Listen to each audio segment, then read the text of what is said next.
matter in the spirit of professionalism, the IGP must resign or be sacked for the Ablekuma freelance violence. If he couldn't prevent violence at just 19 polling stations in Ablekuma, what is the justification that he can avoid violence in the Akwetia by-election and in 2028? And also the by I don't know. Okay. Also, wait to me to watching about appropriate time in your break. Na ya kan ediamon. Sabre de yen hwe de wokrata hudu musem no. Na poso na enkoye nim. Ye the Daily Graphic na esase on the front page of the Daily Graphic. Mehunu said the governor of the Bank of Ghana, Dr. Esiama Nimfoni da was the city gains sustainable according to the governor. And then it says, register all mining machinery by August 1. Interior Minister issues ultimatum. President Mama scraps fuel allowance for appointees. COA 72 undergo clinical trials as anti-HIV drug. Krata Daily Graphic, they all kind of say, Amarado, Penipaya Domes Kakrabia Kessie Bank of Ghana, ano, not a sea much say, said the Abana Bomode ama dollar no. To say enkosuru biwa sidi nenya hode no ometimi asum pintin ama entifri bio binu madwe on say we dey a 9-day wonder aye mampamirika bi huhu prem eto betwa o sebo say ebegina omo ayedwuma na interior minister oninyamfo Muntaka Mubarak nso de atodwa say afidie bi ade mining say excavator say payloader say de yama wo mu nyina say August osanabo sumye di animu yi ne da edi kan 1st August na wo se afidie bi ade mine no wa register ye hu de ene dia ne ye hunu ba bi a ode yi adwuma na me yetimi atrake afidie ne bia ti yakoto afidie bi onwuram na bia excavator eye galamsey a eno no yebetimi hunu se we yasomesi dia ada no ade afidie ma obi ode ye galamsey yetimi no kwan ne befa so se de aka na mampani ma amase government appointee omo di bia ni nyina no ye ma fuel allowance bio we ensemo a the obakrata ye Daily Graphic ode ni na so aba adopay kabra usudan kwa ewa ke akwaba ya Wofa ye to so ye to so na ye fa the Ghanaian Times emfa entwa so emfa mama Ghanaian Times ena ya chro animu boyi say government secures $117 million for basic education reforms. Dr. Park they say basic education no ya sign abam na ya sign abe reform eno ena se aban enya $117 million ya odi ebidi say dwumedie no afei government orders arrest of rogue tax force. We enso eye de abetodwa womo monenam se bi omo de tumi ahye omo ensem na ewo mining resident koreba na womo ha manfo na ban se yenche omu nyina eno eye de abam. Safety of meat not guaranteed unless sourced from certified facility. We expert say enam ya ye we se bio se beka se eye si awie no wo se no yenyansa se gese ebia bebia na bia ya hyeda eyi esi ho se yenhwe na afei enam no mo ani ho dwumanya se bia se enan no enam na yekum mo na yekum onwa brichi ne ponchi no gese veterinary for ba ya na mra na ho no mba behunu se aboa no yade bia ni ho ansa na yekuno ba bebi wo ho a na yeyo bebi wo mo ye baby stand for kakrabio we call the main abattoir. That's the main abattoir. But the other places na one more ye chop bar ne na se for no munya da je na omo ye ti eno no tragi ya no akọ bibia akofa sam e de abrewo ena enim ha ya choro se businessman petition Yoko over alleged $100 million fraud by Trey. And also eda ayekrata no enso enim over yeah the Chronicle Kuwakata ne to also stop beating war drums in Kwewu. Chief tells journalists. CDM condemns Ghana's abstention on UN LGBTQ plus vote. Rejecting top bottom tyranny. NPP must reclaim its soul. Minor drugs top minerals commission official to Yoko over alleged $100,000 K mine concession fraud. Go wakra taye the Chronicle or says and Jofubo ha na debia na kwa na hiunyo sebi jadem ni adiade someone tombase na petro mu hwiegu mo no mohwe na munyae afi Kotoma or say MPP for NCB omode ba say top bottom approach you could flag bearer you are na yabe yi omo aka no or say a tyranny just say timodense bia omo medi party no so no omo madwen say ye de boye bi miamo de mo beka bia ye ntie o se sa de no munyae MPP mo sanko na ba bia mo free buy no monkoje party no ekra emfamesi obio ekobia de CDM omo akasa de etia aban say UN abato last week e ka ho asem say UN for to aba afa nipa bi omehwe aprefa hodie ma ma ne mada me mada Ghana say de mfa ye ho ya nto aba no bi eno om say aban anye ni ye afa ura bi wo de ade sere akoto yokofu anim say company Empire Minerals Commission no ni pa mienu bi omuginiska American dollars and pimo $100,000 US dollars so be man mining concession as I see obetu so agudie there's always can we hwibu ada bibia ba eno nti yokofo nye hwimu nti bo se Roman Acha he say de o gini di o Roman Acha say de bibia Roman Acha wa gini di bia yoko enko right me ever daily guide and fantroso emamwa VIP inaugurates entrance health sciences varsity as a vice president of the Republic of Ghana and yekan hu asem Ghana link refute care broken scanners claim say betuto dwa say okokotoka baby a say bi cargo no nema wo no ha ahonom scanner no say bi anya adwuma Ghana link ababa kasa nye no kre eno enso ewo krata no enso anim businessman petitions Yoko over $100,000 mining deal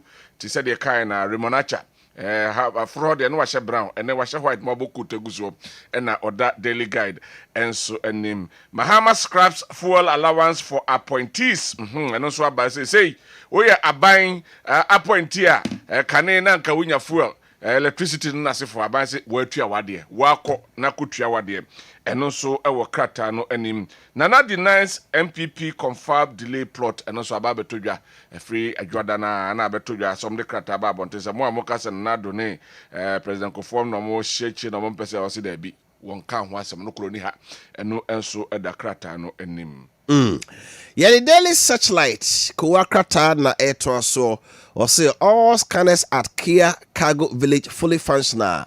Ghana Link decries alarmist report.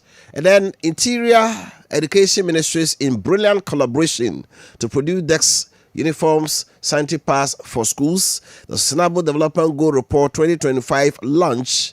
And then Wenchiman Tibet Academy holds maiden graduation. And some Kuwakrata eka ebi enie. What I said the kai akano could quite international airport for Chelsea, Benum Chelsea scan machine ye dwao airport on ye dwao say no cre. I feel said no kai no. I swear we amanyense so tira minister ning mesia so na ka bom say a prison for no ye mo ma ho de no mu prison on ense kwa.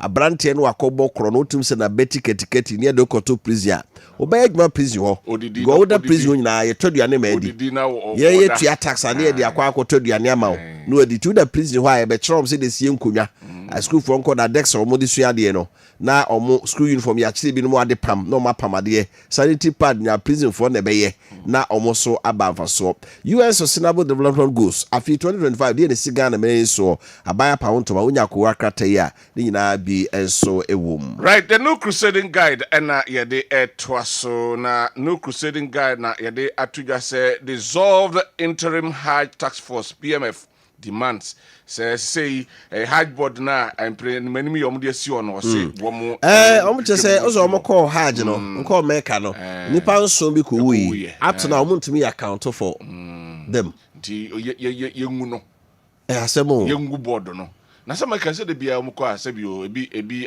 ba wu a o say omo account for me say we any wu ye Ghana ni we wo the see now the ha ba kura de ka so we omo timadi na ya wepie onu nie no say eh So yes, we will not want to provide proper records. Ye be who say we na ye kwa yo mu ye the condition and also who ye ni. All these things are not coming out. So say high task force no.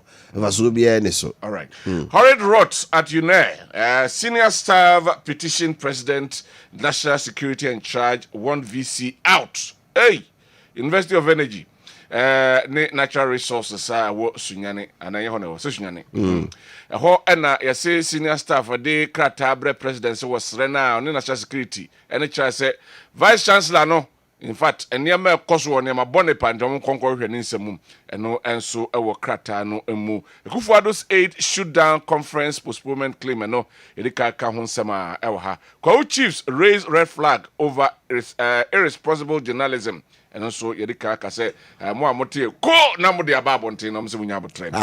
We have a train. Yes, I be a papa. Yes, I'm telling you. What is them from maybe for a big crowd, say, said you, Honmuhuru, or so we have a train. MPP must reclaim its soul. Activists rejecting top bottom mess. And also, Yerika Akawasem. No more fuel allowances for political appointees. Enti, Kwajofosu, Honorable Felix. Ono emfoni at the higher kind akahonsem dada. Yemfa ko wakata the custodian and twaso custodian me hunu mampani dada John Ejukunkofo the gentle giant ama partnership one na danka kufu ado primai omumie no te ona tete na osekofo ekufu to address MPP Congress virtually. Nyame adumo amemenda ebe MPP National Delegates Conference ya ekoso enkrai no mampani fo da fo mi no mu nyina ni ha. No, and I be to just say or more ebekasa. Now I was in a video conferencing and one say internet. Now a smartphone. The beer will be you know have two screen so big. Was a screen on mountain there. As so to say gentle janta better so a bit before Ghana my you pay traditional. Yeah, they shall say. But Kofo Kasa there as a whoa. What you say? And the phone boko wisdom, yes, and him dear so dearly. No, I can't be at trouble. We'll be in the party more in parliament, a minimum. What mental for my banana? What mamma say? Yo, what I want to home. CDM demands answers on Ghana's UN LGBT vote abstention. Erika was 4.5 CD per gallon doomsday levy starts today. And Wakata said, "I cannot say next." Say, "Oh, top petra." Go to diesel gallon baako bi abebu bia no aban ereto atoso 4 cedis 50 pesos 1 gallon. So a driver now use 10 gallons a day and then ubetua 45 cedis ama aban e to ayeje sebe ya dumso ebetimi esia no help strengthen Ghana's democracy. Clerk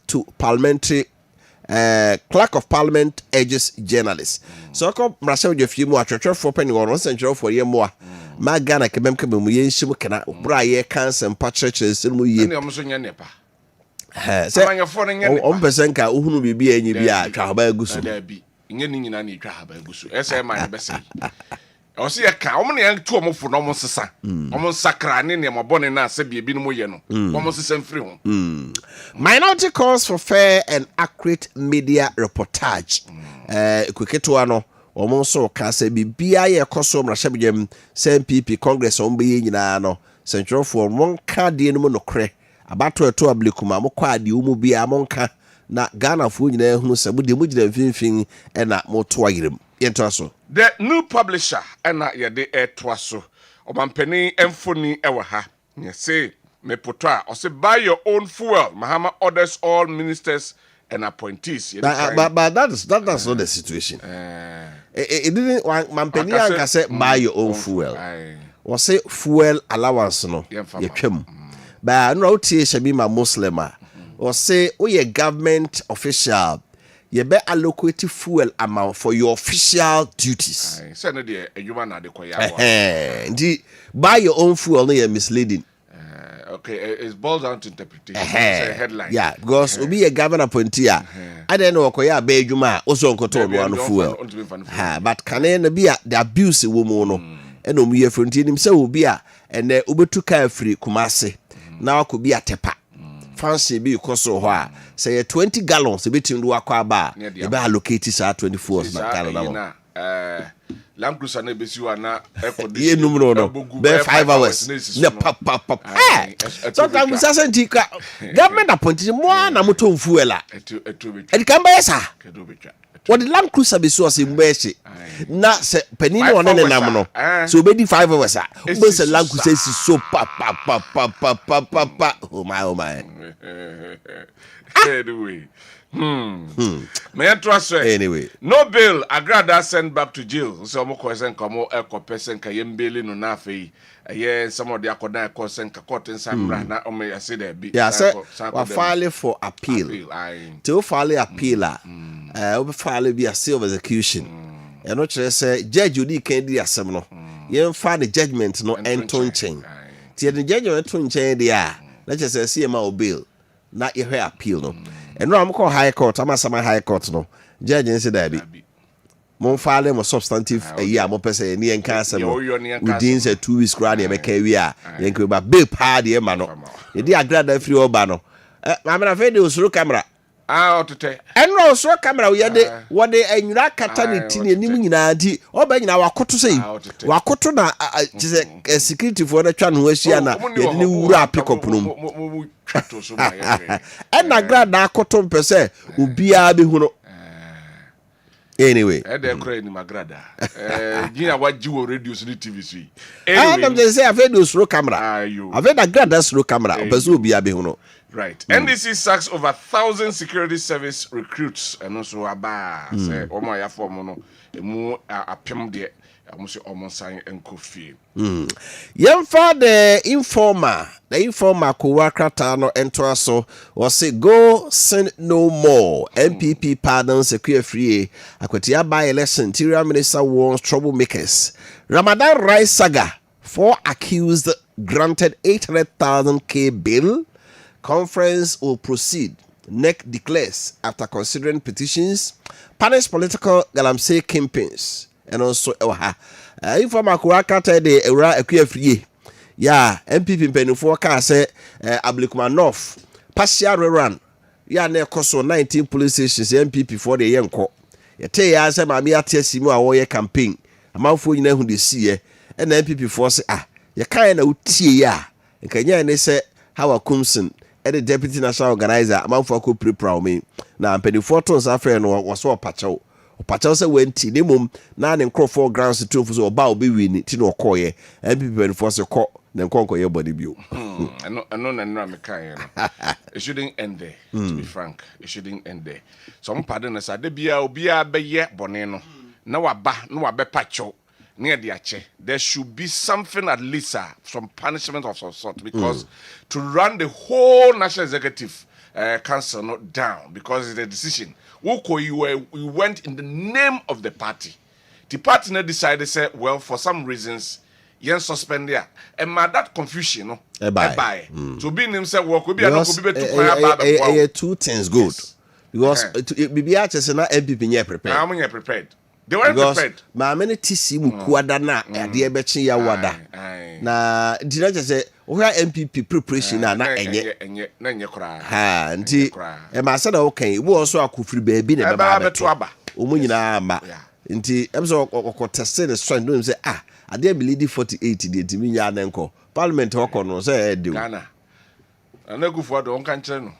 2008 first round only so second round and the only day second round we ball interior minister Montaka say mo amaya madwen say mbaba akwetia na mabe foment trouble akwetia by election mo hweyi eno na ne ye ka say yen crack the whip nanka before akwetia no wo mo aye hunu omanim face who say we dey trust am Ablikuma North no social media you know ma famra kwa so and social media at least ye more remand 2 weeks kura ba na edi asem na obi a why na dwen so okwa kwatia no akoye tutrasem bia be say yes ba say yentima nya ho hwe before then there obi a okọ bia be boa no ho me have said say who a person okwa kwatia no da ho so because akwatia no ni Ablikuma dey boom and ye boom ayen cry and okra be 90 pe o and okra so boom ba akwatia no de azishem kronkron ketenkete bibi to wo baabi a da aposifo gina okra na aden asemo tira minister nye bibi na ehunu na omo maye madwe so mekọ no nyesa na okana no fafase di a emwa okai Ramadan emu bi hu sem ba se this year expire we see the partner bi a edoba ko gina court no court about bill ya the 800,000 Ghana cedis atom tiso Onyanfo Joseph Oseusu Joe Wise former MP Bekwai former first deputy speaker of parliament so Dwabe secondary school where Sajo for Nimfoni ewa ha or say be the petition by Senka MPP from postpone or delegate conference at Eba Soro but omo consider it to go on so that they can akano umano Kofi Bua osofo hwe asase mu japade honsem so minister for lands and natural resources wa ha was say galamsey kingpins de bia obeka galawasem and a coalition against galamsey ne kire say abai se mukọ galamsey side na mukọche mbrante no a mo ye gala wo ho no a ade na se entu because okase bi wachire and what excavators and what the mbrante no ngu asase so no mo ye timukọche mbrante no a ono amu be pe nipa foforo amoma koye adwuma no asa ono on brain no ankasa wo ho watch vessel no ko ba vessel foforo it a mo hwem it na sa registration of mining equipment manage ho no se ko mining site ne kire mo amoye galamsey wo ho no a o se ahwem ne hunu de mfidie na wo ho no ye de dia and that will solve the problem ti wo be hu se wo no wato mfidie so mo fanye galamsey no bumom na o se target wo coalition against galamsey say aban ne sa ade we a ebetime tu ade na se yenko yefa the daily statement emfa entwaso emfa emamwa say ena ononso eka was say enei timber contractors give Mahama 1 month ultimatum to address challenges. Hey. Eno ewa ha. Afe fuel allowance ban populist stunt. Samia Wuku ena odiwe atu edram. Ekufuado didn't request postponement of NPP conference and also a CDM demand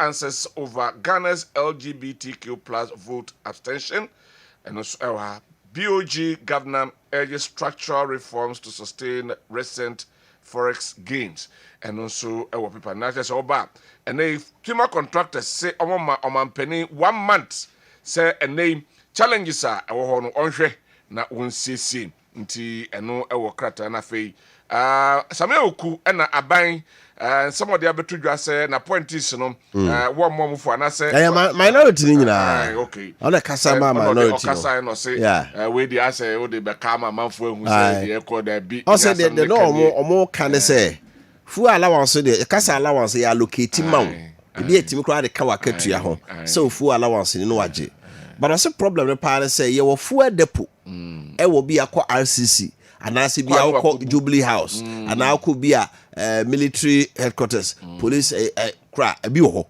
it is a twa fuel allowance mu na depot no ho a e ho no ko bu fuel no obekwa ko bu so na eti nipa so na te ho ti ebi aye yasoma no se ba bi onko ye adwuma now the Land Cruiser V8 akwesio ana Toyota Nissan Petrol V8 akwesio e wo se ebu 10 gallons na manual nipa na te ho fele mame o nipa na te ho enti wo se ya nkrosu safu de poro de a ene de ye kan nyina no fu eno mbubu ena na me kire mu se so hwe Ghana free ministry department agency omo eye entitled to government fuel allowance no they consume about 50% of fuel kraba Ghana and I say cabisi say 20%. Now 20% in the government machinery now can but extended to directors, chief directors, and all those people. So almost for half. Na Ghana so for half. Okay. So almost for half. Yes, you have for half. Ghana, no? It is appointees, including public officials, are entitled to fuel allowance. No, it consumes about 50% of fuel like the Ghana. So, the area we took 50%, no. It says, can it Nti kafu and say ka ye bia be 5 cities. So okay SIC. Case ne ba ma urabana na yi na so o free ho no. Na the fuel allowance say. Na 100 gallons a month. Bem. SIC. Penina ne obana ne yi no de ageni mbu ate akwose ho a no so nti ase no. Nani fuel allowance For a month. 100 gallons a month. 100 gallons. Then he said, okay. It is all things being equal. Aha. So be a 100 gallons a month. Yen calculating here. Asana won be 50 and 45. All things being equal. If you bet 100 no. If you bet 100 no. Oh, that be that na say na SIC handed that. Now per se bia snit and as a cocoa board also 100. My average no the emphasis will be 100. Now they calculating here. And yes, some kuma. Right, my young Juma the bid the beach. Uniscase moment. Anyway, Kessben FM 93.3. I sit down. Uniscase moment. Sao. Uniscase A moment, pal. Ya time over pounds with my house will be a woman. Anyway, a good father didn't request okay, and the car can say conference and Yami had my boss on our tree or say, Monfa Meshem come. CDM no so and also Canada. Okay, Bank of Ghana, yes, Canada. Ti ever na say by aboafo no na yenkwe. Obusia for opana phones. Opana phones men kan share na no pay. Oni easy buy adawro ma. Ene wose mobile phone bi a ohia no. Enya fe na abebobo sika na no. Na akoto bi a 3000, 2000, 2005. Say wose bra. Kakre bi a wonye bia. Wose ne menya 300 Ghana. Mepe Samsung. E bi a A15, A13. Udru ho a na wakoto ase na odo Ghana card ana so national ID card bi awo no wo de abekira me so ampa wow nie na fe mobile phone na open no ye de amount na ya amount bre na said de mobile money ne app ahodo abenti no wetu daily wetu aka de bia me po adwuma me tua 50 cedis de bia 20 cedis ana wiki bia no me tua 100 Ghana wani mra so no wetu phone no ka wiu what I ever say wiki bia obetu 100 cedis. Bosom ye say anya 400 Ghana. Otu ya bosom ye say anya 1002. Na na kwa. Bosom na anya 1006. The phone be na wo pata e na wo opana phones a. Sanse ye odi abenti undimi nya. Aye simple titi data keti akon. Te be so bo de ana no pay say utie ya. Say smartphone bia wo pe Samsung, Itel, Infinite, Tecno. Opana se brabeji wo dream phone no. Na ye little deposit na fidi aka no tuan kakra wo ba me so ma wo refill Ghana card na ID card biara national ID card bia wo ye brand new original phones nko a na oton we open na phones shops ni ahodo bi no wo kuma ase ba ko edum any Prudential Bank na directly opposite Canada na free Unicorn House no Prudential Bank no opposite pe bo se open na phone shop ba ko ho ba ko so edum ho a Ezra FM on suffer Prudential Bank le chi ba Ezra FM Achabaro building no ubusa Ezra FM bi abechew eno so directly opposite ni hwa ni mu pe upana phone shop ba ko so ho Francis ya bi ofiri ba bi na ebe kumase na utie no pe afre na oban direction na ebra 0244 230710 0244 230710 0244 230710 na kwajo die right me fa to anim say ne yade enti amanfo academ ada na bema yade am academ sori wate na mencho baabi na afi yemwa na onso sori nanante ne to na mon se de onfefo eye no eno ena me kamfo ama say for ni chem e wo Grace a Gift Herbal Clinic and Laboratory Services na afi yemwa na honto your qualified professionals are womo woda wakon so ya omne handru ena eye adwuma se ebia stroke ena achewe emubuye diabetes eye siche yade hypertension emojamroso hepatitis A B C D and E typhoid fever ana ebunu malaria ana ebunu ena echewom ana se ulcer mu ankone banyina fibroid na oba eda uyemu wonhom eni ena sansa ena ayade enso agi afa sebi upostrate no na kokkrama betum ana ya na eye kase we bema enso bema no fonia na wo fon de bia wo fone wa ma na duane anso fonia wo fone sa enye duane ma wate duane mwa na wonyina ho enye kase kama na ene wo ense sanso no we ba sebi wa hemfie honom ensuo mama bi da ho enya ahunka ho nya ninka enti sebi ohene kura ba hemfie a ha na nani enka ompese obewura ho biobra na yemmo na yemma ho nte wan ho nyafe sa hemfie ampa sebi wo be ma wo ba wontime nwo opa wo ho ayeden e de amount bra makwada ama odina to on saso ana wona so we be ma waye mre enso ewo empem sabio upusu ho a upusu empusu sabi wo poma nyina na wo teato be ma de osipu ha na chese won say yes we be ma mu na ema no atimi am adiwe ana say omani age sanso na sabi enam yade na etetewa bra na yenko emfa ema hwehwe Grace Gift Herbal Clinic ewo Ohwemase School Junction Barakase Ekwan so Kumase enkran so your new Achimota Petroleum Bungalow your Family Life International School no NAD and referring 0246 51 8003 0246 51 8003 and 0244 126123 0244 126123. Ejuma free Jordan kosi kwesiada anapano so kopens no num ebebo. Ni what Scientific Herbal Hospital Dr. Nimo the womb and penis repairer see encounter say wo ho ye dia ma wo a omodia na brana so nim dia nyankrompon dia ma no medical specialist scientists and researchers so mo ne mfidie huntahunu ye de oto so a bibia to chema no pedue no obi ni nyina benti no obi ani ho ye awo hu hia no na ko ni what Scientific Hospital oba fie obra na ni magu ase na de hia ne nsanka ba ne be ma nyina momra oba no variances na fibrosis akwane dawo ye mu a obi hu how kro no watu ase ama be ma bia hu nsu na gene onkwamo no sa tuo no de oto ne mu ntimi nkum abo bia bra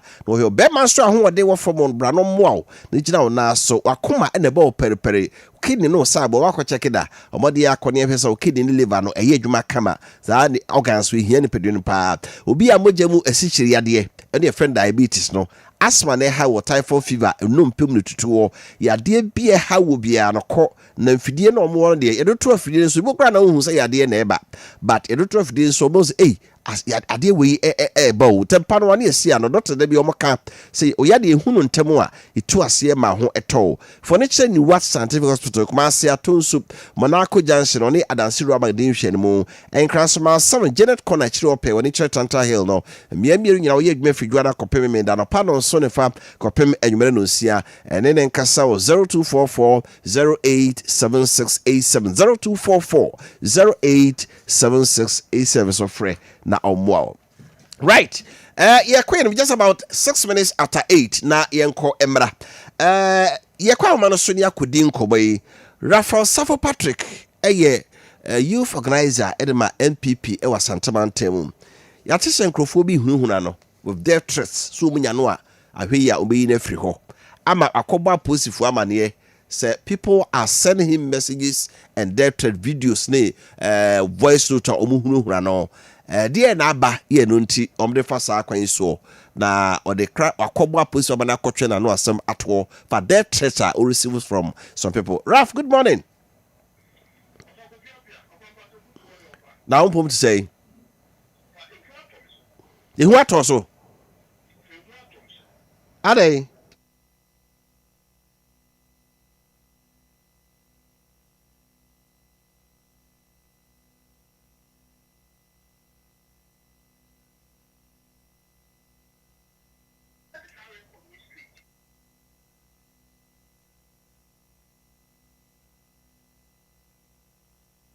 In 2001, a teacher, we call Uniba, a bit training me certificates, I will win our masters. Ralph, say my what's it who are also? Over me, Tracy, I'm the basic who are Thomason. My Abaya Juma, public service over 20 years since 2001. 2001, I'm Abaya Juma. Over the entire year, my say 1983, Yamada, my woman. 1984, na me papa wuye. Me papa no a teacher ni, or what Yawa Fano. And kind Quenchian wuye. It's in my head, me papa, and me catch them, who say, you are saying, my Bamaya by a Jumasa, commission wu. And unti and MPP bar power. Man, for pre political appointment. MPP bar power, no many. I'm a school, Monsieur Baby. Me were influence or regime. I'm out for the put and I'm a man penny for. Me and Cassadi Mango Penny. Now me apply from secondary school and I'm a call health insurance. Almost about 7 years. 2018.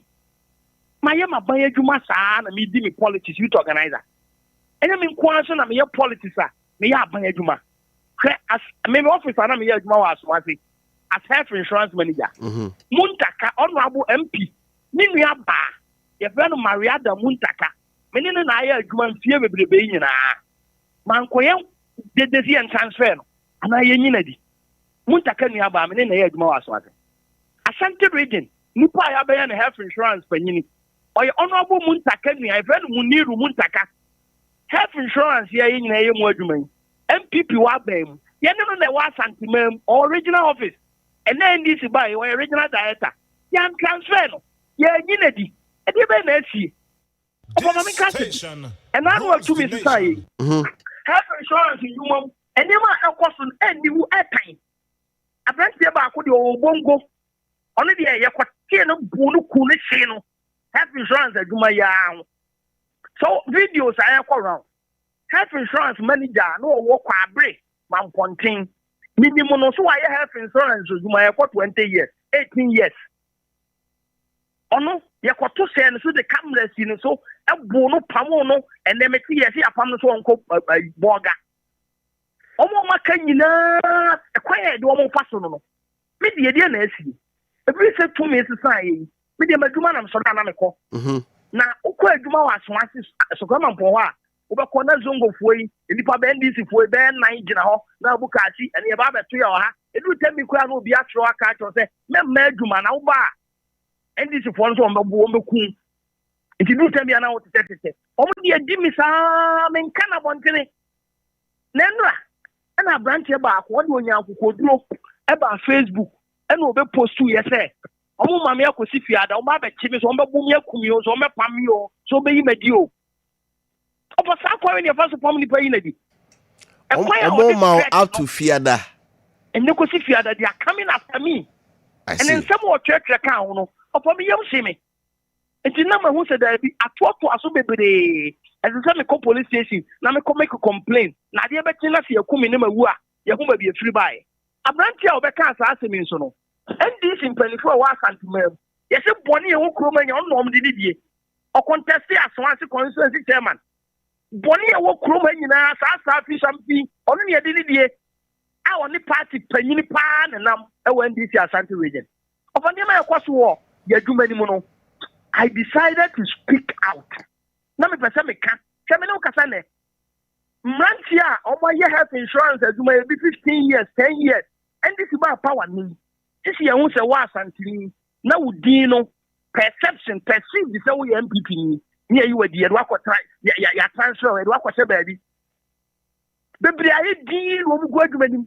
Obi okra wa year money for 15 years.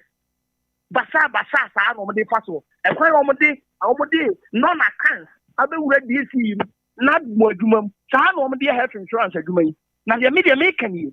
Media me a politically exposed person. Anya me kwa na me sesa. Because maybe officer me year aduma.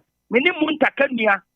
Maria da Muntaka. Ena ya aduma mfie so nie ya transfer no ya nyina di obi a mebo no sana regional director I friend Muniru Muntaka a wo ye NDC ni NDC for elections nyina no on e bo mo ye enei on e health insurance regional director MPP wo power ya transfer na Ashanti amam ya nyina di obi ankobo no ndi die be na ekoso ene to me sisan ya health insurance no as NDC for mpo na de ba enti wa Ashanti ni wa kani na yes you who so MPP ni a wo de yem fam mfrim what is happening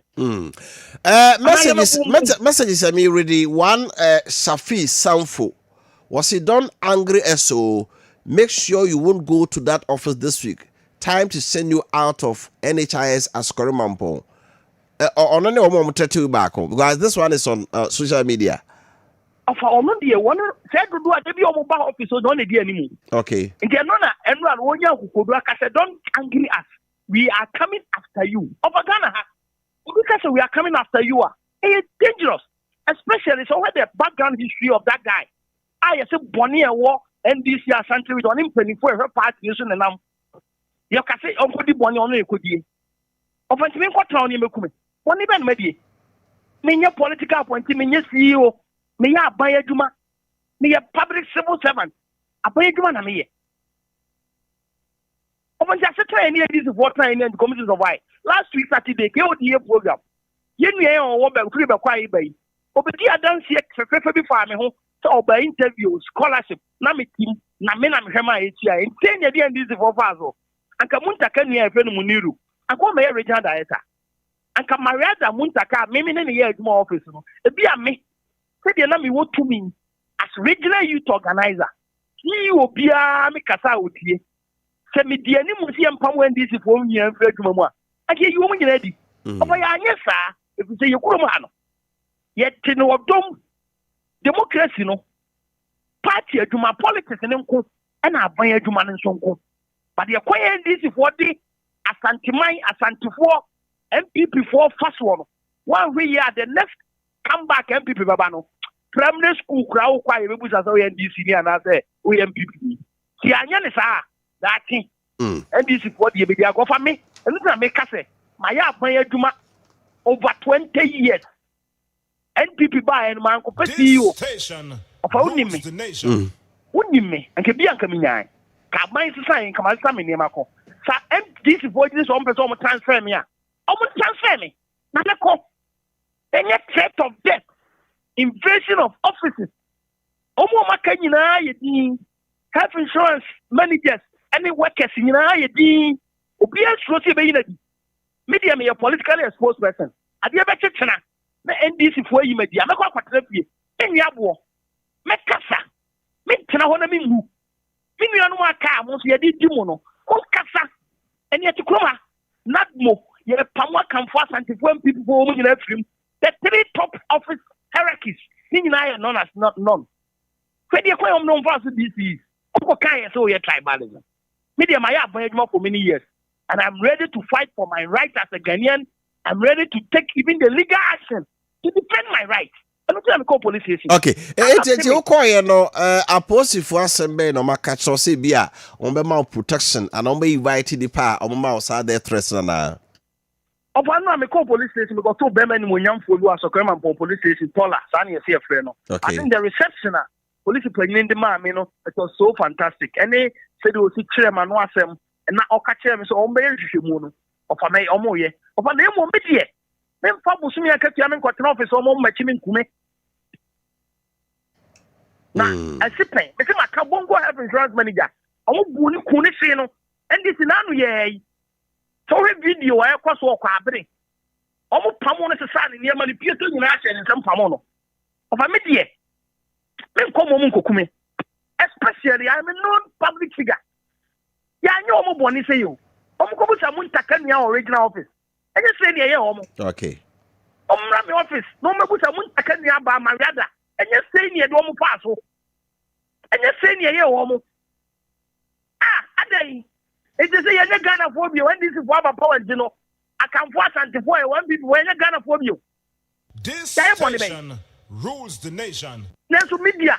A software work room in IAD. Adai MPP welcome yaso. Yeah, one be among country and I'm a papa. And I would defend me woman. The prayer organ in almost after 20 years of public service, after 20 years of working for Ghana, and this is what it is a Mikasa. Abra me bomb me cran and Kaubaya. After all, Mr. Regional Director, Muntaka. Okay. Yeah, Ralph, yada say Evosia in himself be here who see said yedi kan akan se be ya body biara eto of me Miami ansa awura bema ene nanama ena me ma metiase me yire se mi wu a mo hwe akire ma me mi wu a mo hwe akire ma me eno de no sa level no no sa level say nipa we are by when you send run and people buy and be a by you. And yet, of a would in 2011, whom ya not me bow whole boss FM. No, now me are by my printing books. We tried your secondary school, ya by you, we were master certificates. I will run your abbey. Bonnie Benny, I Bonnie Bay. Ya to about Modin Kunin. The more clay in your account for us and the way you have by you. A day. Okay. Not book. The cry time. Right. How the teacher dear money? Headmasters are who Yeah, transfer woman you of you. You don't want to actually, Ade. This is regional executive. Nana question in go for. Montana was other biao. Mancham for Montana was other biao. Ya nyamu bonisa. Ya nyamu bonisa. Raf. Montaka Muniru. Ya nyamu bonisa. Raf. Nanki you to me. Ajobreo. Ajobreo. Mira, you ma omuye no. Ajobreo. Let me check you what you tell me ne. Asetena pa ye ne. Ye nuanu me atena. Over me tia duma me timi over me raho. My imagine say me kasa ama. Ye nuanu mo ye sa health insurance adwuma nyina. Raf, ya da se nyame he so. Why? Me da sofa. Rafa Safa Patrick, ewo National Health Insurance Officer Ascori Mampong. One one say youth organizer ma MPP Ashanto Jono and threat amount for a threaten no se mu nsi office ho. Yes, on packing name na by Friday and into a report ma police e hon komo and yene no kokodi no. Na yenko honorable Joseph Yamin. Okay. Ke yenkobra o de yenkobra yenko honorable Joseph Yamin so enura nansa na beto dwa se di be che se ono galamse no odempa ya che se odimu akotre pa ma ono nso ebebeka sensem a amanfo kafa no ho nyina no enye no kre na enura attorney general Dominic Akrutinga ayene wo de krata akoma yuko mi so di ka project yuko for letter no emame letter AG edi akoma yuko no mamedi kai hwe eno ansa was executive director economic and organized crime office yuko akotu no mo address nyina directive to investigate allegations of illegal mining activities by named individuals.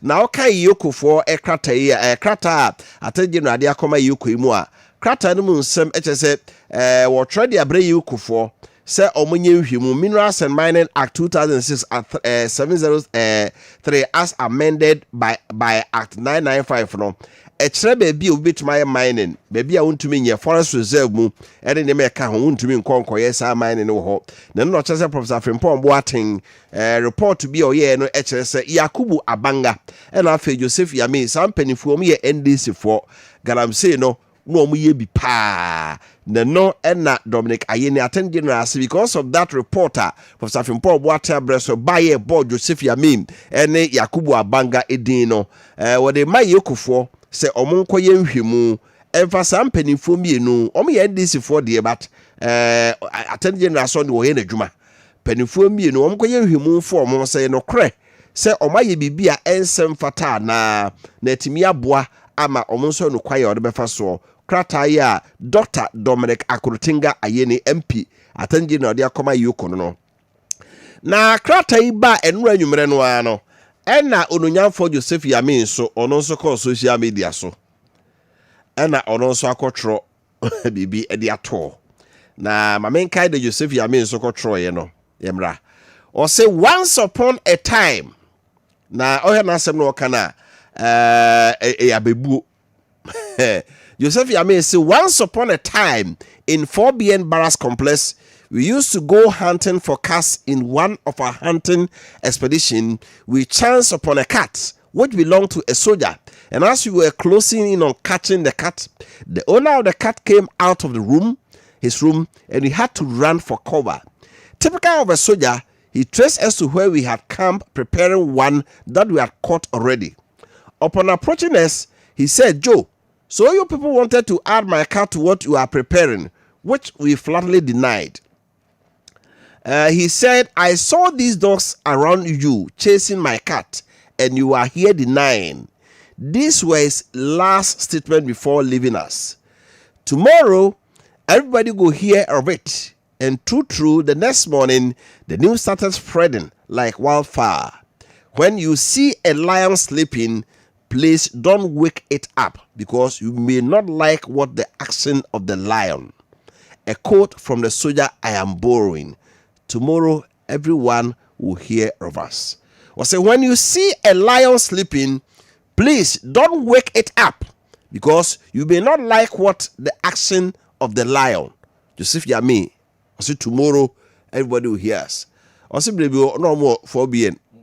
Nanka, omokwache, so jeni bi okra no wadi ka che baako to ko so jeni so jeni che na odi ochi boss wadi ka che okra baako am ye no hodwe ka mo de bi die be ka ho no se da bi we mi usa me nkrama no pamo ochiro bi abete nka na ya me kire se so jeni die no de ka so ko na se jata buruwa wada menkonyane jata buruwa no na unyane no a de obeye no wa ho ya ompe eti ho ya mi so ka kire Dominica ye ni atane general say jata buruwa bi adawo menkonyane jata buruwa no na akonyane no sore a de odebe ba no this statement is pregnant with a lot of things yeah ready besie na yenko tie sama Mampenes Excellency John Dramani Mahama ekaye na ebra Mampene call Western North no de akoto kokuakuafo anim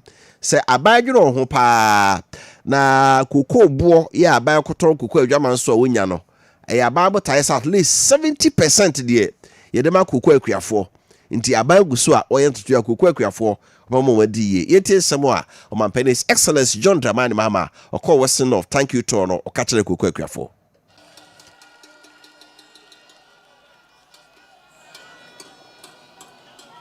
When it comes to cocoa production, Western North is a leader.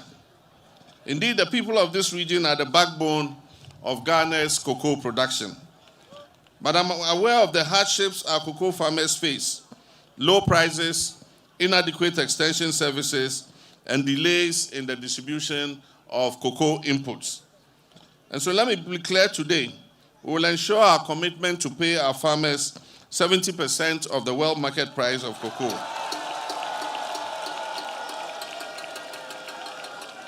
This station rules the nation.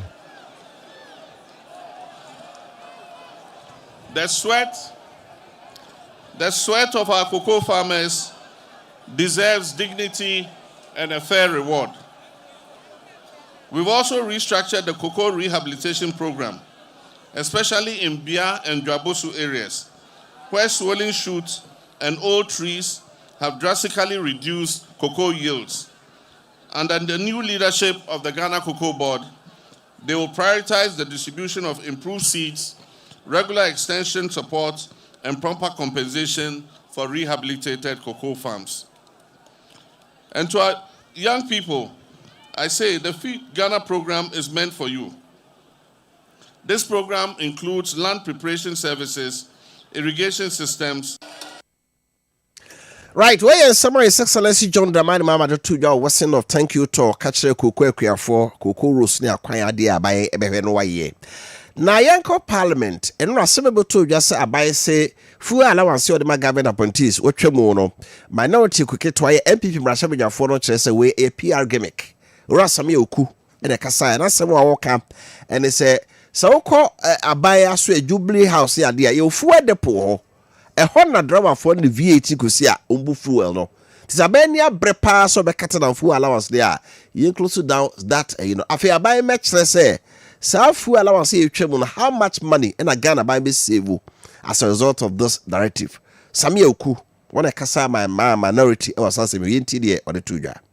And the cutting down allowance and the cutting down of fuel and scrapping of it, I'm challenging them to close down the fuel depot at the castle, and that's at Jubilee. Because with that, then that means they are no longer going to take the fuel for free. Number two, who is a political appointee? Because the publication said political appointees.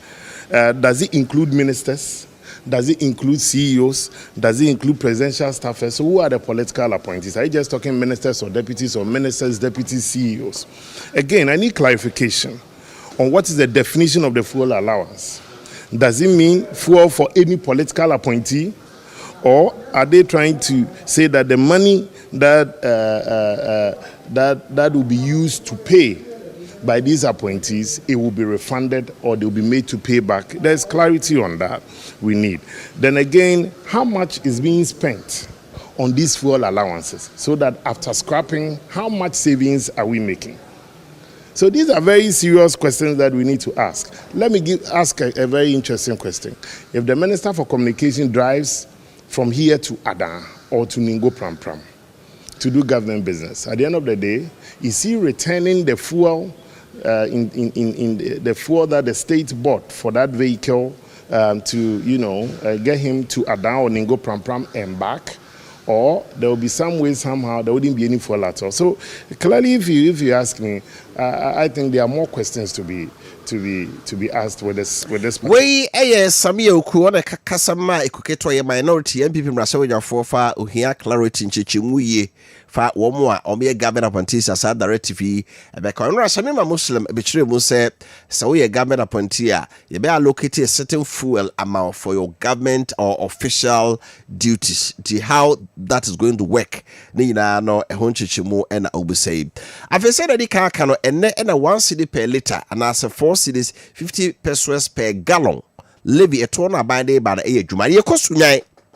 Yenkosunyai, a drop of fool sunyai say la lie. Says I dear we badia. And ye bedfumine yen tum.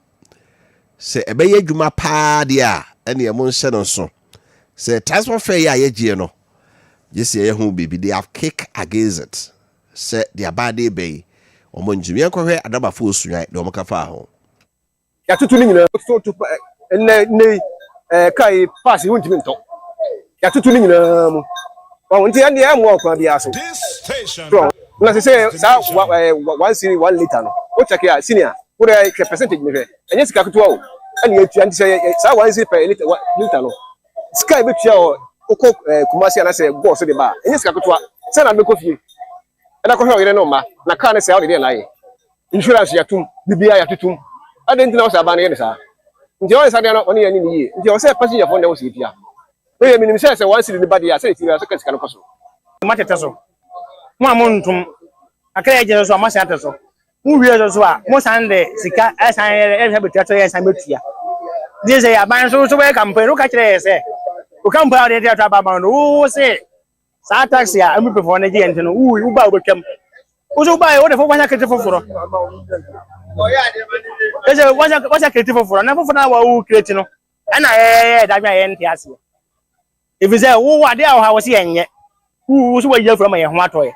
Who's I'm by I was a fan of that method on the Abba. Is a method of the Abba there? If Timu say, as a man, I a crocodile gone. I'm good at that day. When they're possible, every shall be a bedroom. Right, I don't food me what to Moncano, or Monche say crocodile John, and I could add that day. Until if you never corner or Mumbetum, the Samuel Jobrel. Why?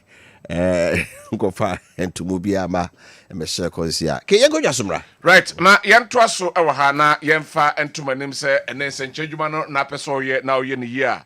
Baby bakope ene ose ode weni etre eno aye Sketch World Media Institute. Eno ene bemo professional or radio any TV presentation mu busumi nsia pepepepepe na chese wona wosene no ukobɔ adwuma ama Ghana senchejuma no enso akonanim ti se efa graphic design and home video editing and camera handling, TV and radio disc jockey, TV and radio talk show host, TV and radio sports and commentary, TV and radio newscasting, say your tree, say your English, NFA reporting, called Sketch World Media Institute. Ho, and a intensive practical TV and radio training. Na you were doomed. Your sky no the form boko column, not just say waba besua. Your sign arrangement, your weekend classes, or maybe weekdays, no.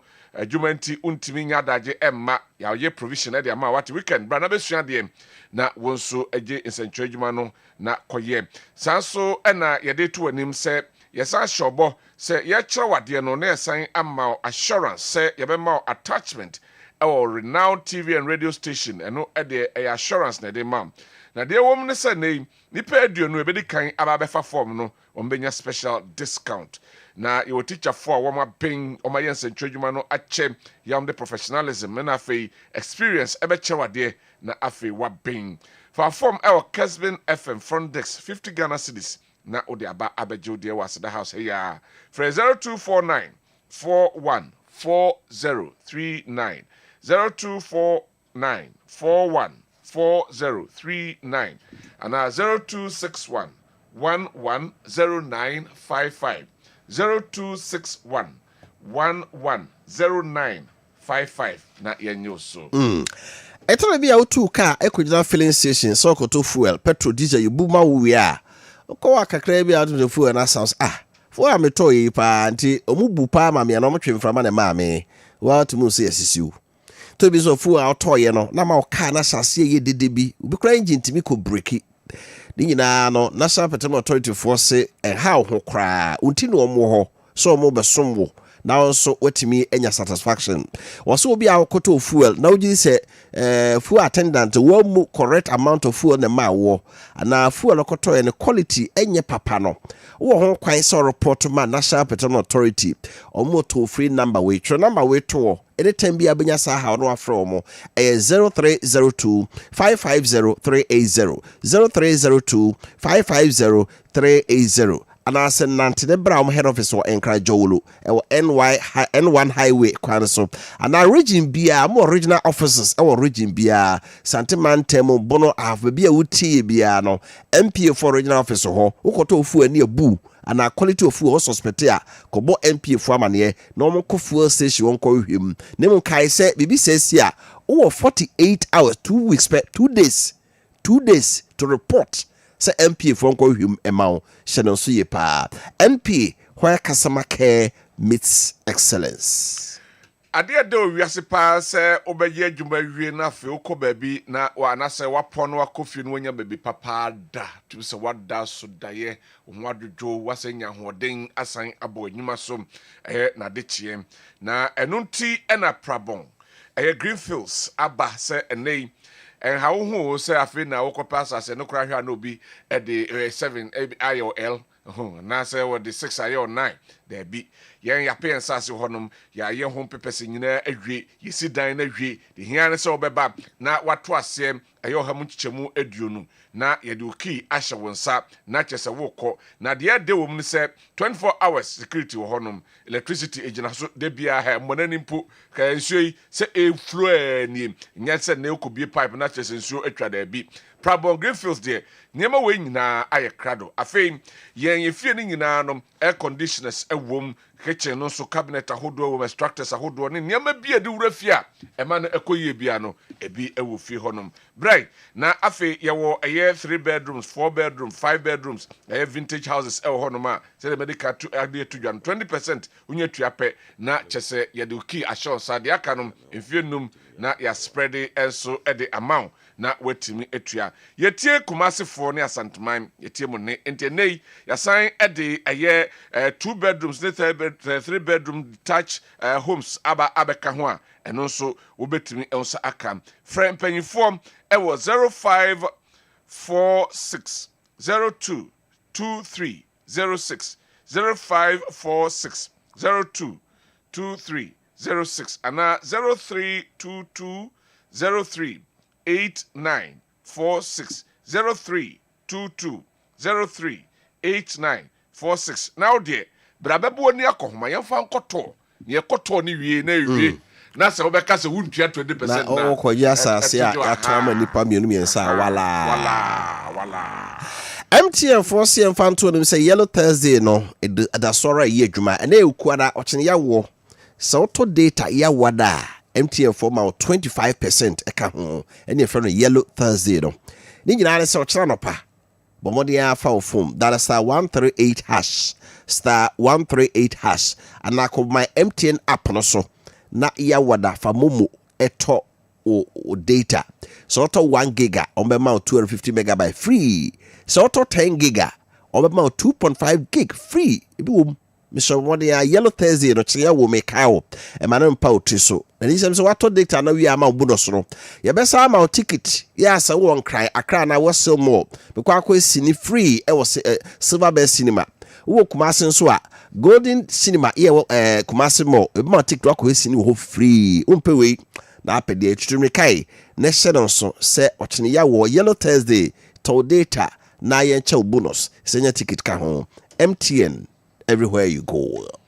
Faith Convention 2025 Basu Nyame Adoma kwesi de anim ya kwesi ne kwesi da so 20th to 27th of July na Basu House of Faith Ministries aben Asantama SHS Swami Runabout say yes Swami interchange home ho na Basu na itre edaso and say awake the time is now Romans 13 verse 11 na mpayifo ne asofo kudan na nei wo eba na ya Kenya wugidie yidie wo mu a ne nyina timi koye Reverend Dr. Isaac Kwe wono ewo ho Reverend Alfred Jameche Reverend Dr. Douglas Okuna Efrempom Apostle Dr. Emmanuel Osei Kwabena Donkom Prophet Akwesi Ajima Prempe womo enyina eba dwumadina se na afeyabo abo amegide anase gide na sipi Reverend John Olu ewo Liberation Christian Center Reverend Yao Owusu Chan CPC Reverend Joseph Jima Asante Maranatha Evangelistic Ministry Apostle Dr. Samolotu ewo Redemption Our Faith Ministry Reverend Charles Okra Faith Gospel Church Reverend Martin Ampoma Harvesters Evangelistic Ministry Archbishop Dr. Prince Kudolo ewo Goyi Evangelistic Ministry womu nyina eba na say na tie dwumadie no ehya eka opening session na yakosiada 20th of July 5:30 p.m. na chese ye bianom na fe anopa ehyiemu no ehya edwada 21st to Saturday 26th of July 9 a.m. pepepe na enso ahya na fe nwumre ehyiemu no so ebehya kosiada 20th of July kosi ne memenda 26th of July and 5:30 p.m. prompt na shase na fei ne kwesi da 27th of July no 9 a.m. ye nyina yakwa akohia na the joint service no atoa so ne se fantom anim say free transportation na ho after every service enti ma transport ho edadwene en haw kra afe Kessben University College na free so suani bia we senior high school no pe university abeko na abodi nkrata ye de bema wo betima pa adwuma ma wo a also ko Kessben University College Ghana Tertiary Education Commission gitakaje watum ya mama accreditation ya affiliate wo to Kwame Nkrumah University of Science and Technology tisadike de bia de bema Kessben University College no if KNUSC na eba or me business administration accounting option marketing human resource management banking and finance information communication technology computer science entrepreneurship media and communication studies afi nursing midwifery logistics procurement supply chain management degree course be na kan wo moye na entry requirements will be a SS no also 6 credit pass 3 credit pass in core subjects no English maths and science no ya 3 elective charges aka ho afi we mature student when you fie dunu mu a uni SS aboni krata kra utimi ba per admission form ni beto e wo multi credit savings and loans grabata bi asta Ghana ha ba bia Kumasi City campus Kessben University College na edum asada house dey ni di hwe mu ana aba Kessben media Kumasi dum asada house na afi Kessben Twin Towers abosan ye won kra Kwame Nkrumah Circle e ho so ebi ho o main campus no Continental Lake Road ene won kasa e wo 0501 637383 0501 637383 afi 0264 170475 or so Kessben Travel and Tour say ene wakwantu onsem na tesen say hello akwa mobi di wafa kwan bi so say ase wabamu ye bu da bi wabamu mu wate bra Kessben Travel and Tour na yen de yagidin in fact gidie ewe mu ya adwuma ya che na obia one ya adwuma bia nso be de ho adanse pa ene wakwantu onsem say wiem nko na befa nko ade a won hihye ye nyinada fabra na yenye emfa emmam say ye ticket ho ensem na apesa oye ye reserve bi ma wa na anase wakwantu no ho afutuo ene akwankyere nim de na wope bra na yemwa hotel na apesa reserve emmam anase plane no kra no schedules no at the same flight no schedules no at the same time ben also wo kọ na check in then na so di achi na hwehwe ne manyina ne nyina no ye beboa na ahwe e de ama plane de he na eco direct de na fe e be transit ne nyina e beboa ma hwan e na etu ne de he na etu china ne nkro ne banyina fa be dan na yemwa na yenhwe na bibia enkose de bibia san be bom na de abebom ne se name wotu kwan wa ye hwehwe nyina ahwe afei wodon sa si botom sa ko peska ko ticket ye sike na ni hoi e mane ha okra bra e be ticket na mam e be nhye wo ho na ye nyina ye din nhye no so na bibia akotote ama wotu kwan na bibia so akoye de ma hwe Kessben Travel and Tour e kira kwan e wo Asada House first floor Edum Kumasi ana frɛ 0209 434999 0209 434999 na yenyo so All right, when I say, Mamma, here message in the Kakra, Nafe, Yentua, so about your 4 high and Chibia, you know, more obedient Como, Honorable Kennedy can come, former member of parliament in Shires constituency, former MC Ascoromampon, former national organizer, regional organizer, and the Ma M people ha. Honorable Ebenezer Eko from Pon, former DC Central, and then former NALAC president, Eko Kwe, Osiye, or ha, ya EBD and Komo, and Anope. Dankwe from Yenahini, was the NDCs came to power to fraud Ghanaians. Look at how GDM and his government is putting nonsense nuisance and announced nonsense taxes on we Ghanaians. They told us that the MPP is killing us with taxes. Look at how poor they are ruling the party, reaching to Brian Champon, Kuka, and JFK. Kojo Body from Kumau Bodmase is said, President Mahama, you are welcome to Kumasi. We will wake the lion up. If the lion make any mistake, we are going to show the lion a red card. Please, please, hey, okay, okay, Kojo Body, Kumau Bodmase, also fine, KOD, please. Wish my wife a lovely happy birthday for me. Okay, do her. Musa Batwa from Aswase. It says, this is what true leadership looks like. President Mama has once again demonstrated that he's a visionary leader who genuinely cares about the struggles of ordinary Ghanaians. His bold decision to cancel the payment of fuel DSTV subscription for government appointees is a clear sign that he understands the values of the people's taxes. For years, Ghanaians have yearned for a leader who puts the interests of the masses above the luxuries of the elite. And President Mama is answering that call. Mahama cares. Kwame na acidity for Achirisua. The visionary government the visionary leader John Mahama's scrap fuel allocation for government appointees is a good call. Ghanaians are now enjoying good governance under current NDC administration. My regards to the hard-working regional minister, Honorable Charity Gardner.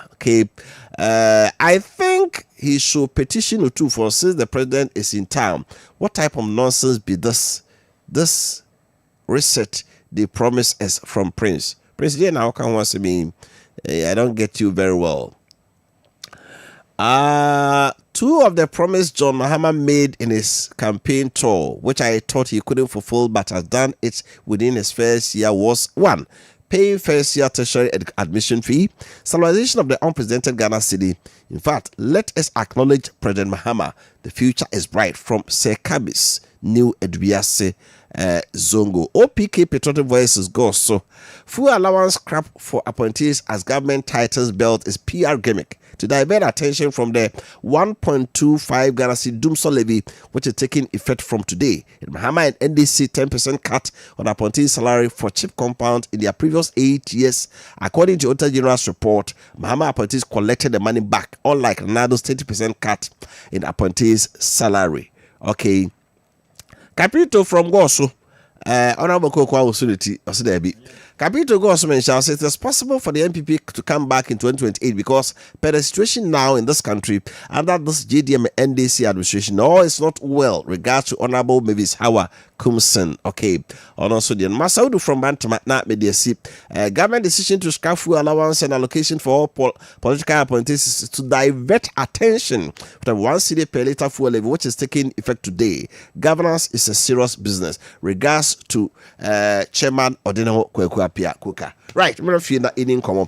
And I'm Kennedy can come over her, Selmedikai Akano, or Honorable Ebenezer, a core from coincidentally.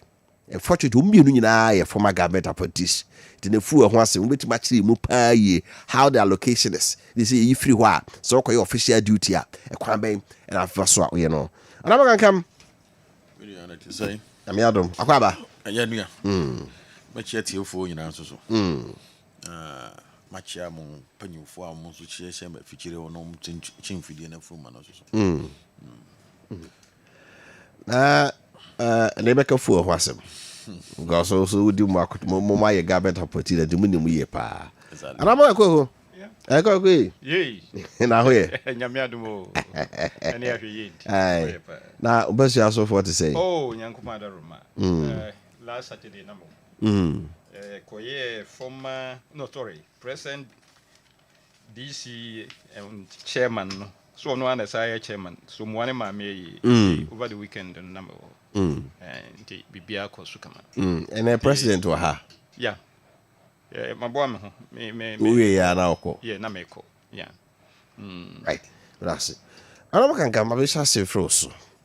Roman Penny say fuel allowance de ma Gabeda Pontis wo twem. Shebi wa musa me kan say we call official duty a ye be allocate fuel a o de be say adwuma na ma wo. Mo mrasha beja for so ye PR Greek. Ade na mo ka no your fuel depo kra wo kasa na Jubilee House a e ho na Pontis kubu no nti ye hwa ho no dia ye di agro de mo hu no say e 1 cedi per liter e ba ne no. And by the way, Bakata, what can say? Medase. I think, sir, parliamentarians, I can said you move. But I mean, so may go through straight away to the effect of it. Meaning, for the optics, no, and for the public, and I say immediate mood in there. Instead, you see, Kano, it look like I say, come. But in effect, I'm Yashi, and Konkusi baby. Because all share a full allowance at the man.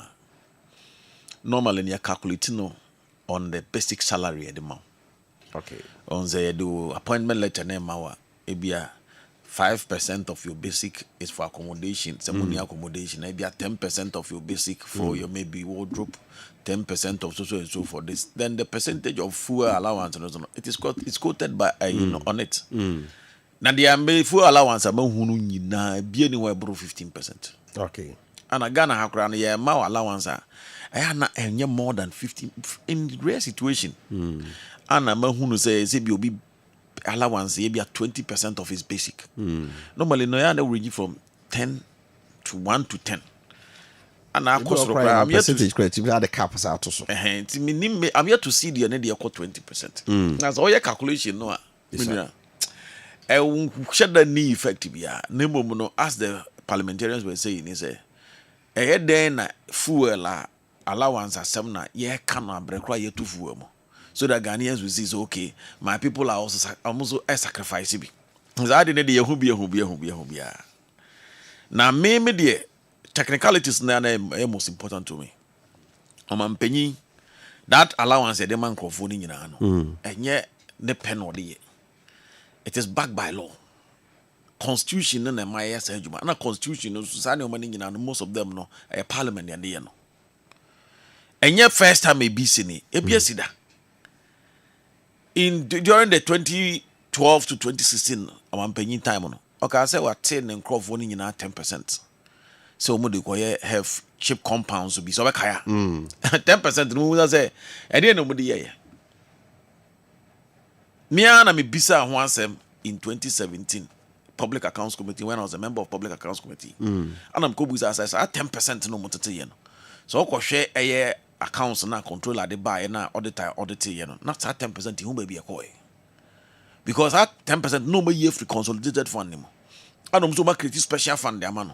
But mo call special fund is zero. And my question almost says 10% no more yen. So no so that then found a chief of staff no. And or more instructive more first can go. So I'm a question I know more instructive or process be no mukomo because Ghana see count me sorry ko fan you have to go through the process. You put in requisition then say for na then we clear the money. Then we no sama auditor general de mame. Or say sika na de na NDC for no appointees in sika. And the kwa no be fa so be use no bia no. No muntimi fan go through the system. That's what the answer they gave me. Now just as you no buy crocodile the John, almost say 10% don't go cheap compound. It was spent in a different way. Ghana for creation then who be bia. So it is I need the media may we know and shada nya de bia. May yes penny per se. You find it serious on fa de wa can ko parliament. Now you regularizing no parliament. Now parliament and country say you reduce all government appointees needs getting by the percentage taking care of their full allowance. The moment parliament goes to parliament and the panel, it will be triggered at the accountant general. Not consolidated finance trigger. You trigger a honor na a bema go no say ampa o magis can consolidated fund him. 10%. The maximum is 15%. I see what Ghana be brave. Now, no man say no man be a C MPP time, you know. Say NDC for no, ABB Akrana Ghana for fees. On the mention, oh, Muye no man be a Yakrana Ghana for fees. President Nana Danko Kufuor reduce na appointees seeker by 30% almost salary. Salary or reduce no by 30%. Ah, near the end of the parliament. Eko jina pass o parliament. Eka o parliament. Am I regularizing the parliament? E do baby e ka say I don't know say you see no. I think say my pressure be onko nan reverse no say because he says o can the parliament he has to go back to parliament. And say it me reverse say 30% instruction on the mind. Now the me end because it went through parliament no. Na omote no was so straight. And the end of cry they make say Ghana for benefit pa because na eka consolidated funding. I say you did IWM on the mention. Now say Kafufu no be miensa. And now Kafufu 5 will be 5. Because I want a consolidated fund. Nia catch us say there be. And now say ye be man crofons when ye be a dintino. You know say be twa be 5 no. Twa 3. Nas 2 ka you wani. Ndu be twa 3 2 no po umpa ka you nti omo omo so be didi wa akro ni ma no. Sa 2 na ka for them. So but compared to NDC for now, you say obi e kwatwa 5. You say we dey twa go bottom. We for 2 comma ebia of Appiah fanto. Sa no mo dey go you. Eto mu yi 5 ni free consolidated fund na o man ni nyina didim ni wia. No ma dey o ma create special fund e dey 2 na kotum. Sa 2 no ko fa no. Odi o mu pe no mu ko no mo chedi. Eto mo mu yi good jena na sa nkofo na so ko pay the o mu dey sa sika no. E dey yeah. That is how it is. That is how the scenario is. But here the end there. You say man nka chance ni. The dimian sat neko 2 na aka no de baby no eko ai omanfo no ti de omanpanya ka about the fuel allowance or say we twam no de media until say we be call parliament for near regularizing no na instructions akọ controller accountant general or na eko say obi obeye or appointee bia no monte ne sika no fuel allowance ni free na fe de basically nipa no wa who say the person's money has been reduced by maybe 10% of his basic salary or 15% of his basic salary. Okay, so now we are MC, you know.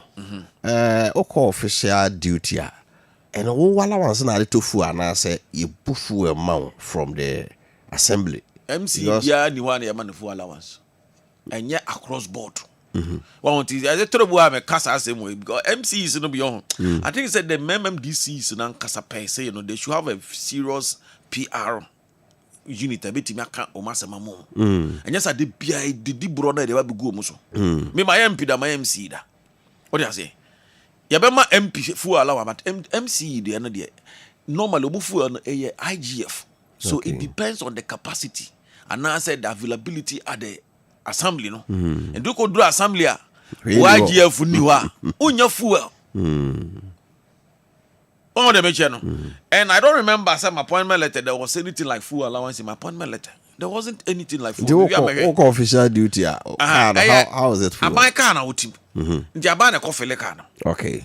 So the mention. Anna Bakwa, dear Bakwa, Abia media for my union course. When I say, my humania, my MMDC. No, you need any. So driver my car. Let put it on my humania, my MMDC is ever quite biso. Okay. My main canisa because MMDC be anywhere Marama the class or Otana a banker muka. No, you're not supposed to drive. Okay. The government vehicle. Because MMDC be a buying or driver with Tianica.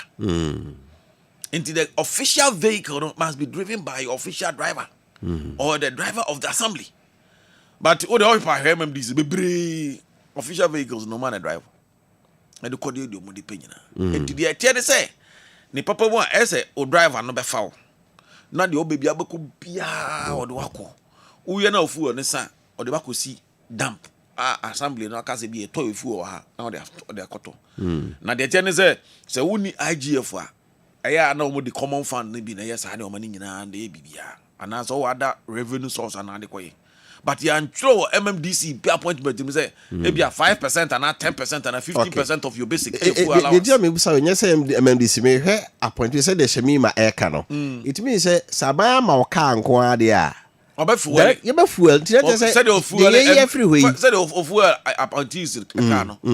engineer hono abana tofu egu ne kam coordinating director hono abana tofu egu ne kam plan office hono abana tofu egu ne kam hwan obi a oya adwuma wa assembly obi a no age se unyusu assembly vehicle bia no the assembly that fuels it and the new appointees in Kwana use assembly fuel. You know, just say the allowance I escape. If I saw that is why I'm saying for the optics, sell a dump no honor there. And anything I make just say for the optics, it looks good, but effect it's nothing. Okay, effects and effective bia.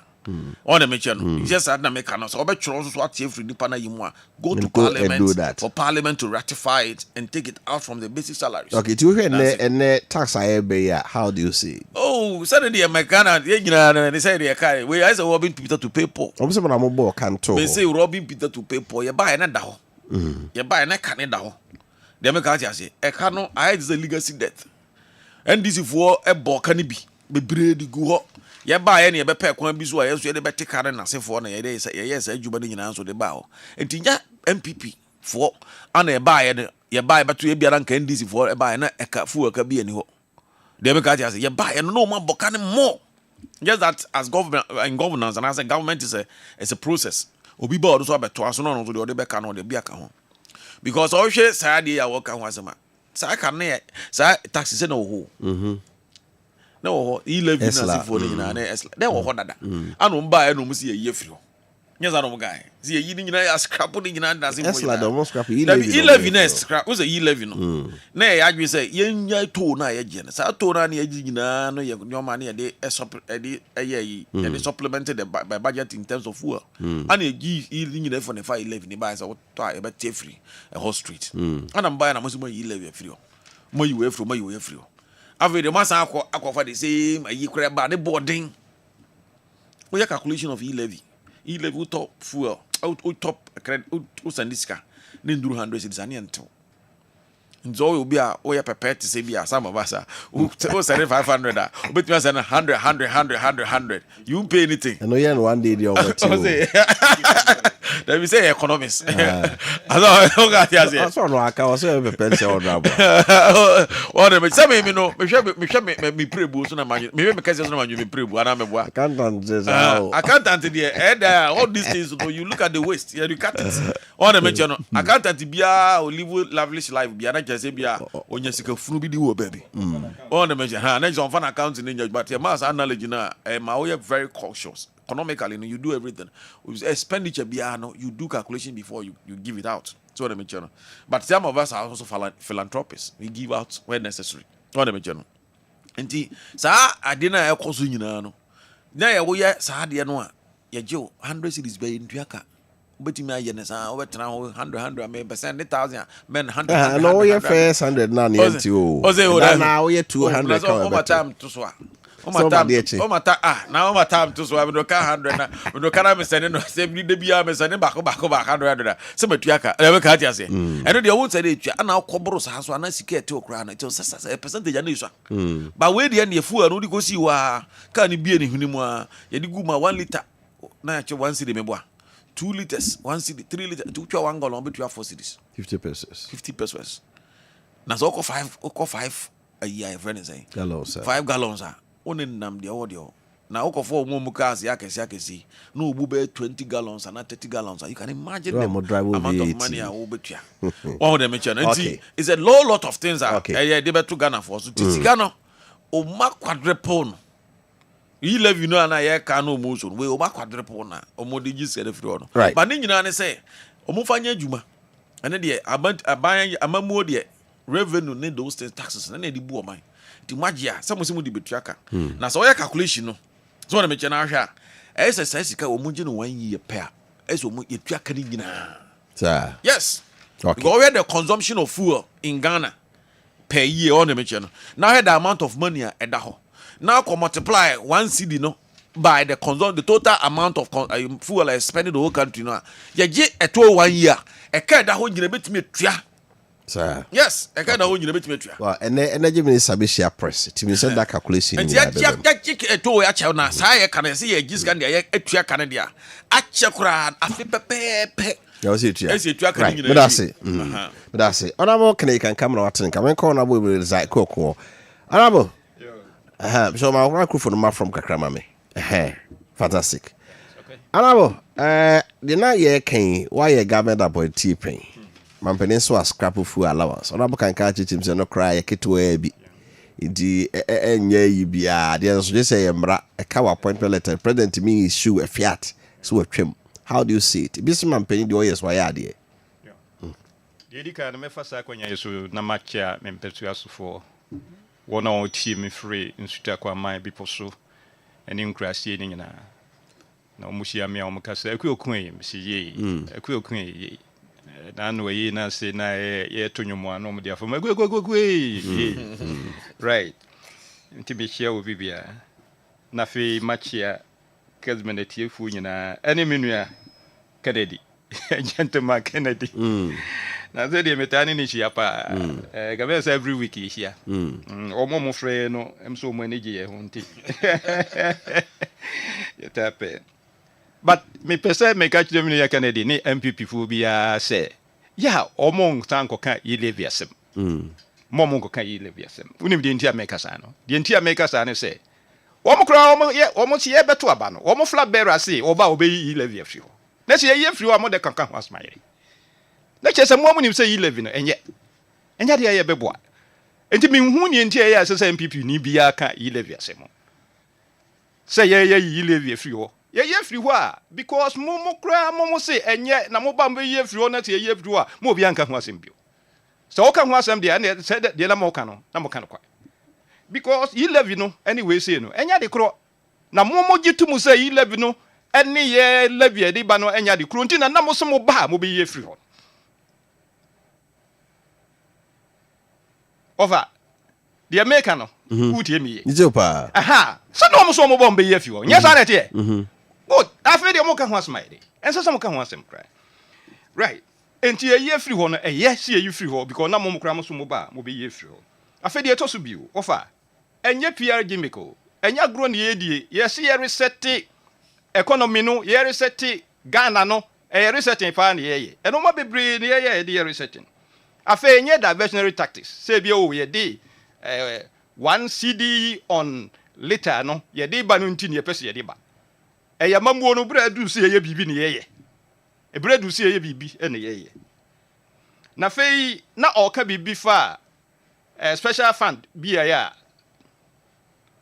ye create ye and as 30% no enye 30% 10% omo gi 10% we see assist compounds yeah the end 10% ai okay I say 10% omo de na 30% 30% sa no manu kura mpo no ofa say for mu betia some betia and enye DC for there because DC for no pressure here why so pa there me the next time say me DC that's also betia because me kasa mu a be yi anka me kasa because me no time why kasa here me ka yo say sa no man am why so am pam no kwase me de no de as a DC no me sa ka kire DC for me kama me nua no me DC for mo sisi ya say ye beti mu salary so there we no de Munu ekoko me ka kire mo se sa no ma no emwa because pressure ya wo yeso na so sika na yesan ya wo san yes akwakoti bi he we appointees no including wo no we say me ni hia say the wo microphone si complain pa no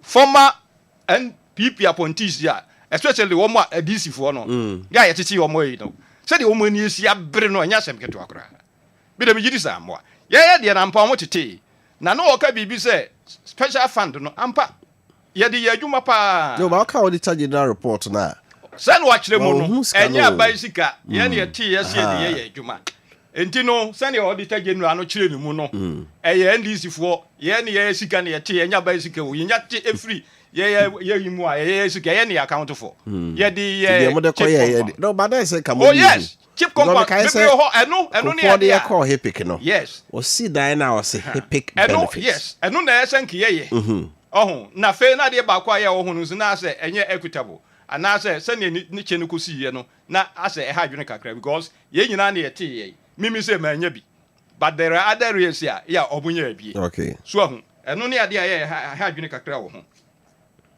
na fe ya ba yile ye ka ayina nkasa ho asem enye sa na ti ye ka se omo si or say why where they oyi full allowance no as who was him.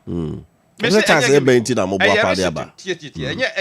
Because to ye buy no they di kai no they di kai pa ne say ye ka say uba na ti we appointees bebre a kwan bia so no na e ka na ye bebre enti ye the system ministers pe e na di adwuma ampampa ye di adwuma eno nya sem ketu o say ono pressure ye e wo mampani mama so no wa hwe kura nko nim kura nkwanko kasa na shema jo phone bi adwa no so because me wo from parliament no oh it is say pressure won so ankasa obi wo ho mimi say mimi NDC ni obi ti say Zanato Lawrence pa ya wanya ministerial appointment no bidi hu ya pa bidi hu ya but unfortunately no yes ye ti so no wo ya hu hwie nye yi ena se wo kasa wo kokoma no deputy minister so a obi be kasa Rollins ba pa adenti no ama ni ministerial appointment say ministerial appointment so ya chawi enti ye ne sese de be ya ye be cut cost ampampa ye cut cost enye no nko a ye see satellite TV mo obi anyusu bi wo office eno so ye de ye adwuma eno so ye de ye adwuma enti nye se ebi a PR gimmick eni sa no mano aya o ma dwe so se na honorable kan o che se ye hia ne se e kan nipa na appointment letter ho e wona policies ye hu categories ye hu omo a ya e ka omo ne omo enka omo se de okay DC for de ye enka ho bi monya government appointee na wo gidi DC ni no de enti aya wo enka ho bi ni say wo why you know kwame ahe de DC for de wo no wo conditions of service no kurampo no ye ayi nka ho ye kan say fuel allowance nka ho what say na mo nka ho nti da make say ye nka ho ni mo conditions of service mo de mo nka ho na wo susu no wo ka ya wi so say de wo kai ya bai ka na otimu wo benya ye nkra ye hu kunya say wo be dey wo betu ka no na di si so no adwuma bia ya wo ye bia na ya ba adwuma ba ona wa hono na wa yi ne wo no na se de hyemi ma e ka no ye be feel o ka na ma wo fa ko official duty dia na chese be ko akoy official duty ko twi ya na sa na de aba na afele ama wo ya man fu allowance kra so mfa ho ti ayi offer in fact sa asem bia ya o kan wono no onim ne o kan me ko mampani ya ono ye mampani ya wo ye san hwehwe no e de ya details no be ba but who say coupons no ne ade ya de bankrofo enya asem keto o coupons wasa unim nim pa na unim particular filling station person body what ehun ya say oh say about filling station as we speak now the car buy the goil no me boss kire wa coupon no ye bua into agofo enti sa no ma no odi ba so be say wo twam a be gidi say ye ntina se coupon no e doso ye nka ho asempa ba na nye coupon no kan wo say allowance coupon ye ma wa the same thing coupon no nko allowance ye kan conditions of service no so ye free wo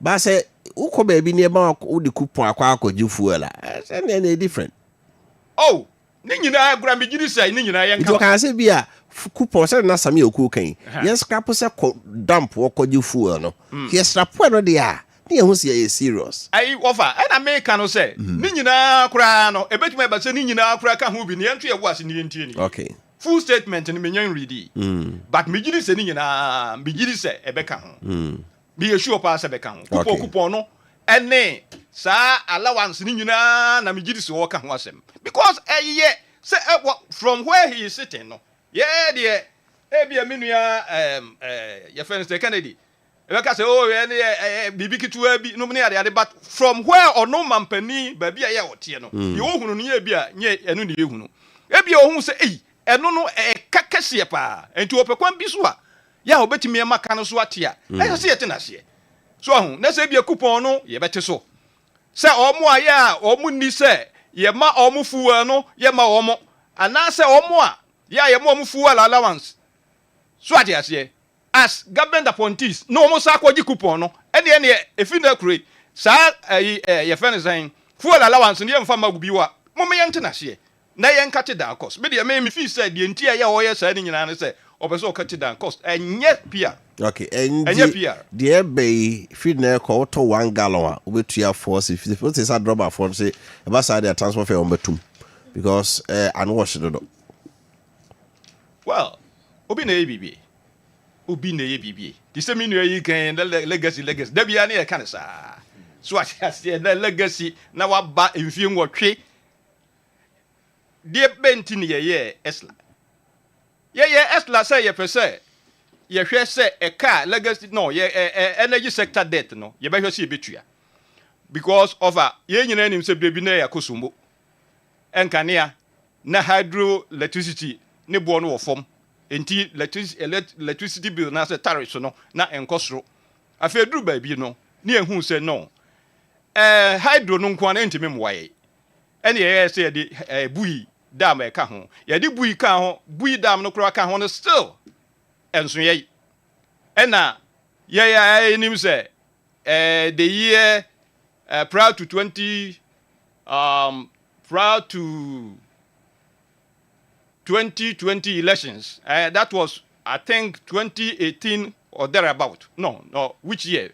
2015, 2016, thereabout. And I who said there be, as I said, yeah, agreement. Near independent power producers be they provide energy. A federal baby no na ayeka bebre. And o man penny mama say there be. E dey necessary in 2015 rather. And was it there be. And ye be bok futuo bi a ye be hwese sa aka no a ya e be ba no ye betimi de atua and wo ye esla no nanka ye gisika de atomoa sa ne be ya e ka no ye betimi atua me ho hae e de ba de ne bae e na MPP abai o mo bae no esla no kro mo gi kakra ka ho afei esla na ya nka ese ye de tua sa aka ye ka ho asem ya ye nanti ye ba begi sa futuo yi ana se ye begi sa atuyi omedi ko bo bosia no ana so omedi ko ye nsihu no omedi ko ye Nsiachiba no kula ni ere Nsiachiba no sa ye ka so ko je bosia ade ade ko ye Nsiachiba ni collateral no e bi ye wo twi ya na opa ko di aginamu yes eno na Nsiachiba no sa Nsiachiba na the insurance but obdi ko di aginamu e de ko je bosia enti sika no de esese ode ye wanfanye e ka no esese ode tua no wanfantua enti o mampani na nado abraye a na ne bre ba wie no ka bibi o te ka no aya obeto ye no sa ka no anu asa agya ho na che se e ka no mfie nwotwe wanye ho hwe e na bai foforo ba sa bai foforo ba no e ka na ba beda no ka legacy enti ye na ngongozi da bai na se legacy kuro mpa de eso hu ni se da bia ye ka no obia na ye tua interest o da bia ka no about $3 million no ye tua interest enti sa ka no ye nyim firi ho si anyim firi ho a IMF no a ye ko fo omo so man beboa ye no om si yesi kasem enye ye da okay sa ka no ye nyim firi ho a yesi kasem enye ye da enti no sa eto we se die ye no ma miensa ende ba be yesi e ka no a ye eda ho no e se ye hwese ye betua not just ye clear outstanding debt de to so mienu ye hwese electricity no a anase anyinamonkania no ebetimi agina because saka we entimi anya mfiri wo a anyinamonkania entimi nyina da na fe ya hwese ye be support modernization of Ghana energy sector infrastructure na fe energy sector no emfidie ahodo asase ye to se de be ya ye betimi akono aba afukwa so no yetimi akọ enu nti ene ye gise yes I did right if you say size can o de ye oh anya de ya gibia nya yile bia ya gi ya mi anchira de crop opportunity right we de awade potia ya de ye nya yile bia that's honorable Ebenezer ekoko no watene nka no honorable kan ka be ba so na Matthew reaction afi ye de aya ablekumade no brandinti ablekumade si no so de kakra bi atwa se be ya time nti was a Ghana your problem sound your problem because politicians na no enam no krai ebi mu nkanti no amade bia Ghana ye kwa na etwa round a na baba bisi bebisia so what me che no but me hwe sika na ba Ghana pa ye de adwuma na o hwe sika o hwe aman bi fo so sika ya na ko mu nsem ne hwe de wa ebi mu de ye adwuma etimi de mankofo ho to mu na hwe Ghana ye de pa etimi bo sika bi din se bi e da kosi stadium ana se da kosi dan bi na wo hwehwe be sa abrochire ba bi sika edi si sa dan e bi wo ko papa ye fesen ye de na e say ye careful on neoma ndc fo aye nyina ne president mama ye nyina no e recycling of waste so waste na recycle keke recycling of fuel. You see a mamu use DSTV or more. Yes, I know muka. DSTV no so me got or the Wi-Fi ko bo. O Wi-Fi or the DSTV. Say o Wi-Fi, free Wi-Fi. Stronger. Na you stronger. O the DSTV there. The open DSTV so bia no. O timi the Wi-Fi here o phone so. And I dey call there say. It's a TV crowd to me connect. Of course. Ah, obetimi ahwe bia Wi-Fi na so. But obaka say o eja DSTV. And then I mean, no back because I say, oh, I'm so DSTV, you know, or must save about 1.2 million Ghana. Now, I'm saying, and then 1.2 million. Well, I'm not saying, someone say, we go offer, okay, subscriber, this DSTV. They are also cry 500, maybe. To divide this, you can so much save by 500. Now, just say, oh, offices, I want Jubilee House, office beyond a DSTV bar. Now, the Jubilee House office, I own about 320 offices in Jubilee House. Now, Jubilee House office, I want to do 320. 100 cry be do Jubilee House office do 320 ni nyina no ya na ya kan ya ja ho na ya kwa baby nti bi de meka nyina ne say ya Ghana fo no ana ya se ma ya ni da ho na ye hunu kwa ya be fa so a ye be ye de ya se ye so what me no ministerial reduction ni a o mo so mo reduce ministerial you know any ministers no do no mo de call for no and reduce the government expenditure o government sika etua wo government ministerial appointment you know a government expenditure a doors was even the president Nana Danko Kufuor the Yakrana or the 120 ministers or Bubu 120 ministers, you know. And to reducing the size of your ministers, you know, and to me reduce the government expenses about ministers. It rather increases it. And I'm appointing all regional officers in organization presidential aides. You are paying them from the presidential all the major. And the eyes are they are down. Okay. Oh, Robin Peter to pay more. I quick one on Ablekuma. Ablekuma the other day, me want to say about a COVID. So very same see no. Yeah, quite because me dey na to the bi wa semba foforo no na e bia e nipa foforo bi ne beto no a. Eya na me mpese me nyunu ne bebree kwa. Because owa emre kwa council of state elections we Ashanti region. On say enkrofo ekro ye o be yes, o be say bi wo ho. But enam say ya anticipating ye me find say new administrator is na anticipating you know. Yeah, cause the one on the bar prepare some laws you be akwa no makwa. The security was tight.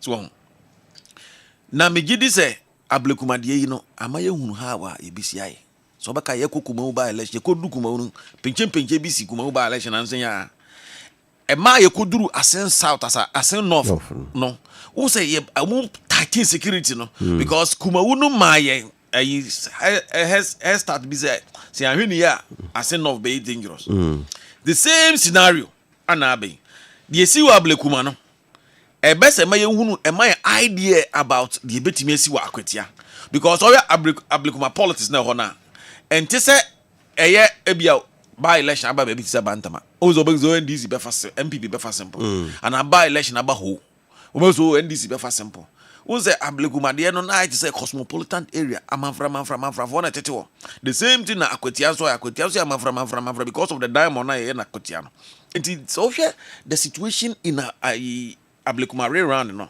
now here the situation in akwatia now different. And I hear the importance with each of the political party. The importance are the same. Ablekuma Rera never she mekan this for a superiority in parliament. Now MPP for no ever she mekan a superiority in parliament. The same thing akwatia ever she mekan this for ever MPP for. The effect is the same. It's all a scenario no the grounds na ningina look the same thing. But of a government kasa same way. The see what Ablekuma round no. So repeating itself, akwatia, I can tell you, say no election in Ghana will be safe. Okay. They make what say. Say they see what Ablekuma around ya be corner the same to akwatia. Election be I see who say life will be lost because a ban is an MPP for no. You be boy home by. You be boy who dey see. And this for no so be cause sa. Na just say I time pa one the best offer or man the best offer. Right, but that's it. The main can say election violence there adia bi chiri kura no. Say violence in politics any say near din ne basabasa e wo politics mu empo atemdidie bibia ya emfasum due ma wo politics mu there adia mi chiri no. To the extent to say enipa bi a ya omo politics asa atemdidie no ne ade kura no me ba radio station ni TV station ko fa ho asem kura me pese me ka bi me se me pese me bo kura I'm so we are very much aware ya me money penny bi kura nti bi kiri sa no ma no kura enti say we are NDC ni so ya MPP ni na se wo no violence no onigi ho a me de me ku okofrem po mane nye ho de enti mane nye ho no say emwa oman emwa ye democracy wo me aso per se as a politician emwa me because say na ye ko no a mimi nua ayikura mpo no ono so no I think say ono so beka ne bi beto brebi ye pe omo aya omo ye yere ne ye pe omo aya omo ye tuasem mimi say mi mani nye ho enti wukura ye pe leader kura ye mfrew because ye pe omo aya omo ye tuasem enti me no me politics kura mwa me na je say politics no kura me gya ye kura nkan so say the make na what ya share enti me no mani nye ho kura to the extent say brebi kura atwa mu say position bi say o ekoko de o ye gentle dodo enti no say the manual I mean, some no near the other no, me chibi kura. Look, but the men or all kind of men in the yard can be so. Nanya a quotiasem nanja blukumasem. Bedika, who say ever to about the year 2024. There be a baby, and I'm 2020, yet to a banipo, who mirror wants some co, some co. We are away. Said there be a baby and one a man can want some more. Oh, also so, a cosidi, young can want Simbia. But young fan free 2020 kura. But young fan free. Say talency die see ya head and kan ho asem wo mo ayom do tutu say obi anyo mo hwe atiwa die see obi an kan ho chireponi obi an kan ho hwe to the extent say ye baya babesi 2020 afedie tu popopo nipa nwotwe enti ye nim say the situation ya na ye worse yes say pe ho asem ne ye ka so ho na sa na Kenya omotena ho na BBC omo nka ho hwe BBC omo nka ho the year 2009 also 2009 Kibaki Bresono I think so 2007 to 2008 31st I think January December 2007 almost to February 2008 Trade you see what Kenya no be any says I didn't be intimacy but you see anypa between 900 to 1500 omui okay so what is here entimedia me sa no mananya de ya manage ho na ebia no say how akumsin me pese me boni because ukoboni din we be ka say oboni awie so but my body dey awie me baby assembly wo future elections bidru ha me ba me ka jo say amamfo okobo no bidru ha me ka kire mo say oh be ba no o say oh honorable ya kra enim so ba no these are my political opponents who nessa mimi gidi mboni ewo future obani awie no kra thank you awie no kra okay but how akumsi ni gimboni aya ogiye nti no ko ye be face o no uko face o mo pepepre no dey dey free mobile right me that say dey free mobile me that say honorable me that say nyame na aboa no kra ka nyame aboa se dey akwa still hitting ne bo no kra mbo no anka nyame aboa anka nya se bleeding kra tibi dey me mani nyi sa no ma no me ko ba bibia anka ye say me face o me nka bi da uko face hwan ye be ma face o be wo ye be ma bebrebe ye kujao okay sa no ma no se so me that say ma me ko soma pa ho ye bre na tia ye pa na ye nkuti apomode ho sem kakra from Tabia Herbal Center so baba ofa akwaba ya ija na ho ye de yesu adimo na so na me dia che ede ne ye ka na ye kasafa ya pomode ho sem ni titu ye sisi no ye sisi ta eno ne ade ekura ni pagya no enti ene me kasafa Tabia Herbal capsules no na answer na no mamencha wetie fom gidi se ene discussion na ye de pa na je se me enjoy you one corner but ye den ye say unya wapomde ho nsem wate ase na wohwe hunu se edupa na we adwaman so beboa no de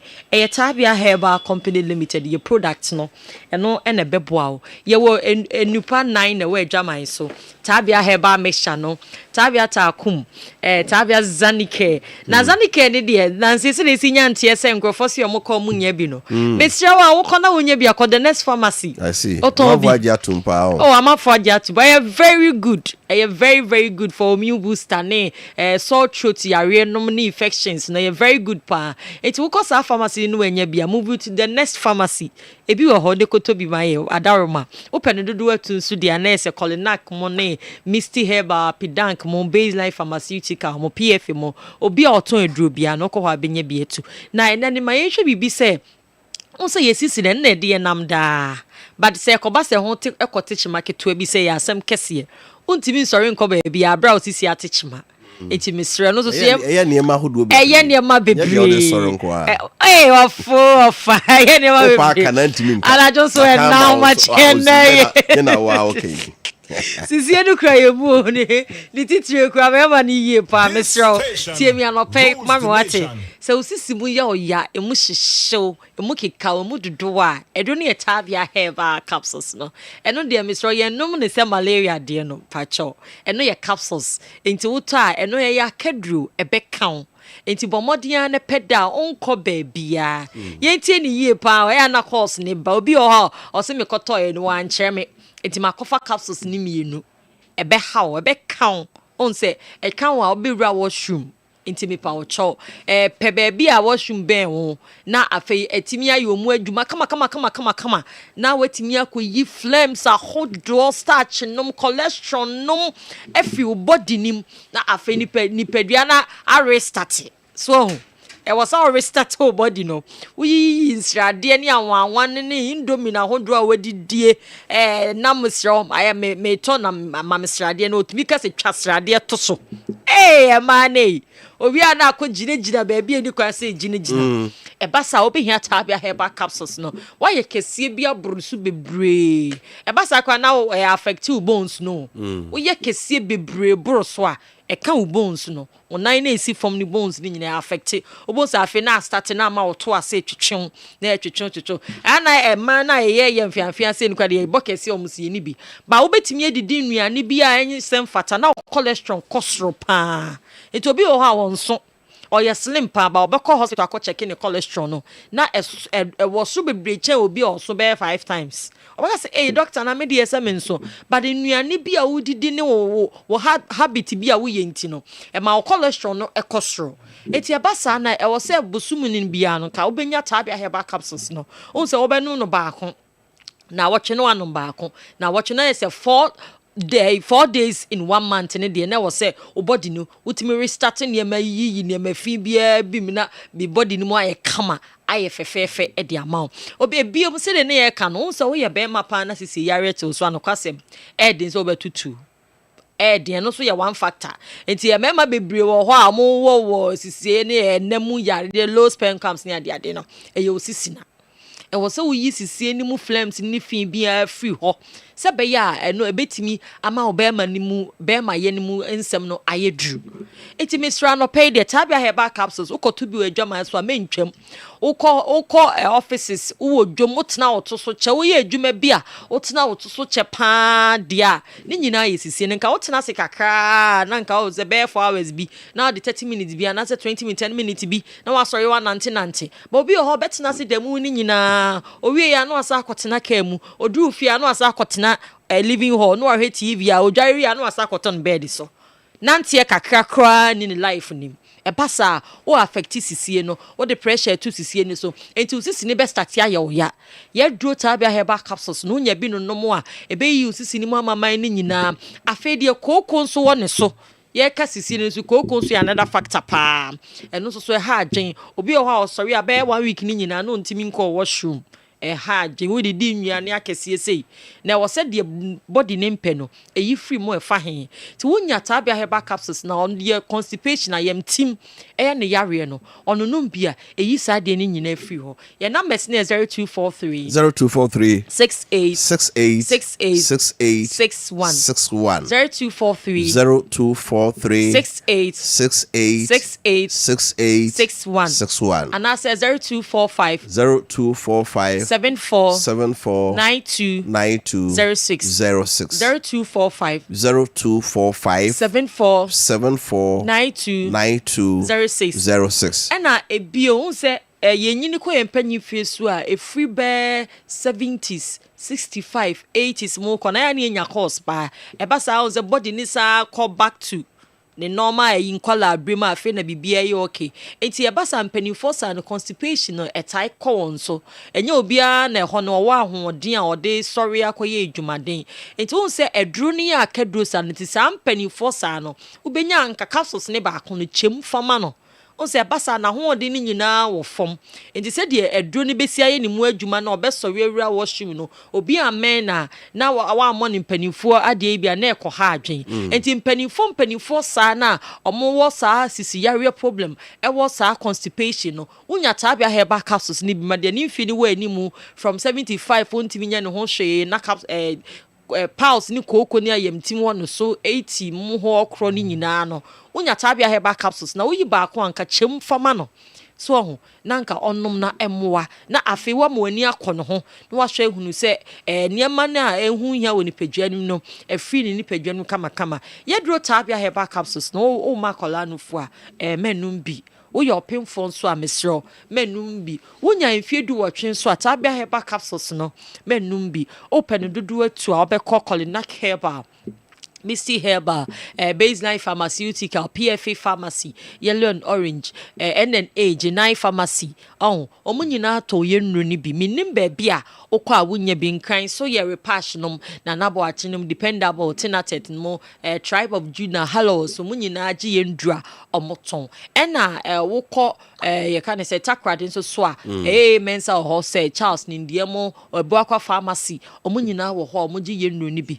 Omunyina wo ho omugi yenru ni bi. Enti mesria mo ene no yare a aba no wan pa adure betu ase a emoa wo. Enti na de bia ye ba ye bode rose tabia nupa ne de eye dura wonom a etimi boa wo nipadua no eyi yare ahodo nyina firi mu kọ ti se obi ti se yenka se obi anafuru so sei unima de kro de bebria wo se wo start anyini no wafu na nso wan fa efu eso na anyini ye afa de wo kọ wanim no wafu start ye kese eya anadududie anada me nya exercise eye de na de ba enema bebre ne kabo masa de ni nyina ba sebe ya enkofa problem mronti ye se ni padua no e wo se wo detoxify ye ka se detoxify a oyi efin bi e wo ni padua nim on se first na ye say yesa so but the difference between adia on say nya eduro ni nyina na wo no wo de fa wo anu so ho na etimi kọ wo instant ni mu straight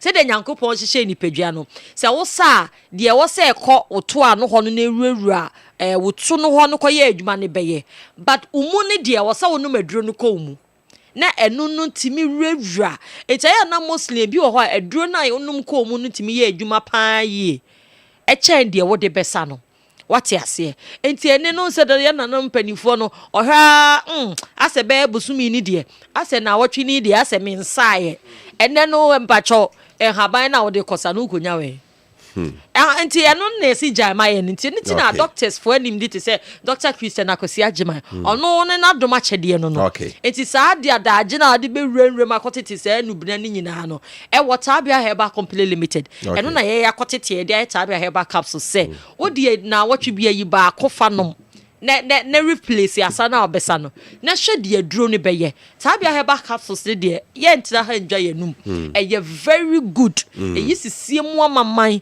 eyi body ni fin cholesterol num ene starch ahodo e manipadua ni mu da ho na afi wasa nya wo tissue no we bia foforo na amanipadua no aye fefe si number no so bio mai pray 0243 68 and answer 0245 74 92 06 Tabia Herbal Products no yes sir I also no be my so rapa and I say epi send so obaye we have for yes sorry mo ye birthday to pa na nya kwago pages yen ko no tentem pa na ebre no eten pa happy birthday sonko say happy 75th birthday to my wonderful father Mr. Jordan Appiah Yeboah.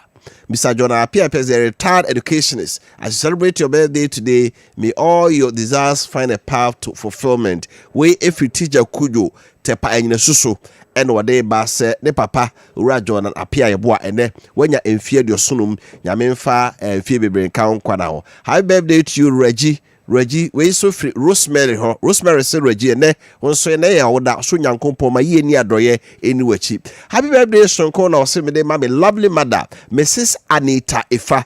Mrs. Anita Ifa, director of Secure Compassion International. Also, net Yakupon Shrow, now Trewashimpa, way if Princess Diana Eho.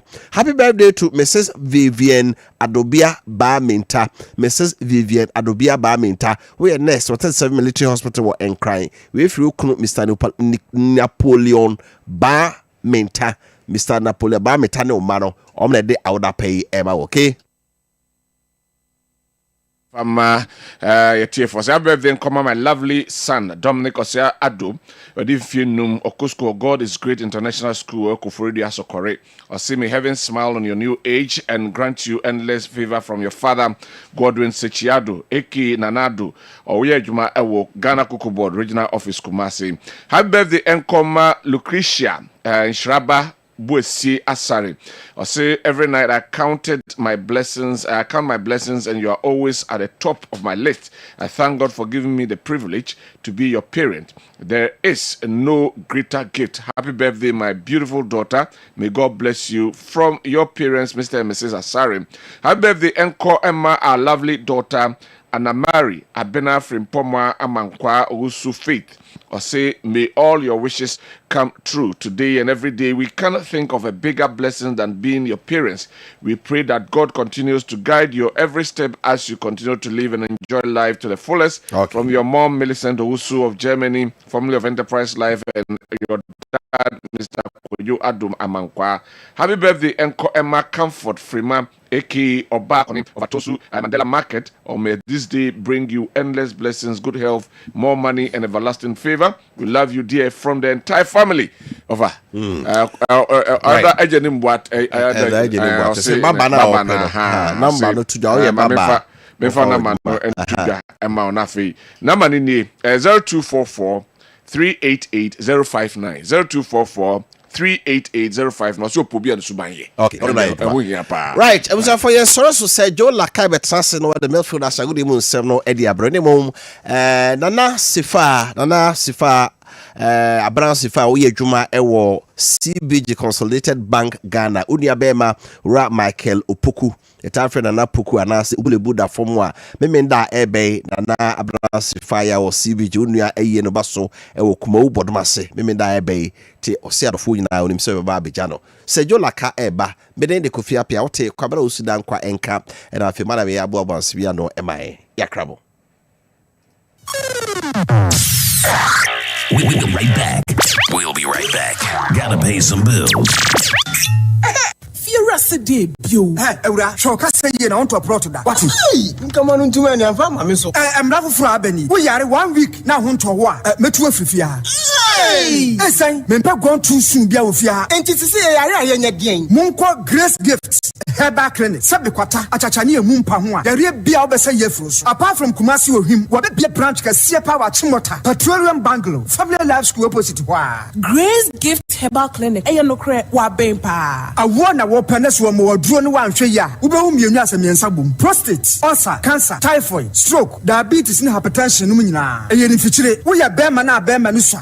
Yato yensem edi bedru asoso ana mu apagya yakasi dudu bedru size awa pa no stop no ana mi ko pagya mi die mu kakra udi pagya minim Grace Gift Herbal Clinic ho mo one phone numbers here 0246 518 003 and 0244 126 123 FDA aje jedin krate at Metaphor would see me, and many will be encomo kakra. Wonim say, Jabinra Bank PLC, any sika crabia, so we see a usika woho, a free busum yesa, and now busumin sia equa, when your interest be brave. Dear, a here say, when you emerge before Macamo album set a cool, and now SMEs now be accounts, and no to me boy, and mamut me jibosia the dimujuma snowy amope. Now make I must say, Yambusia say, dear, at that form cry. Now, and this what they want to say, if my emerge before one a juma, and you from.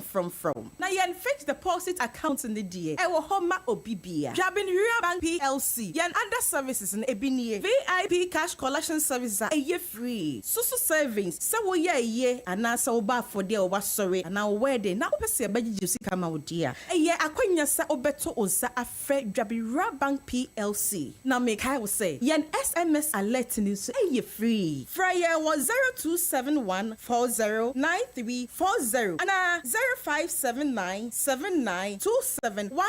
Jabinra Bank PLC. Yen head office our Asante Jabin. Na yen branches in so baby. Jabinra Bank PLC. Among the best. And near man on ne buo, and said the end chain in Amkania. It's a grove when it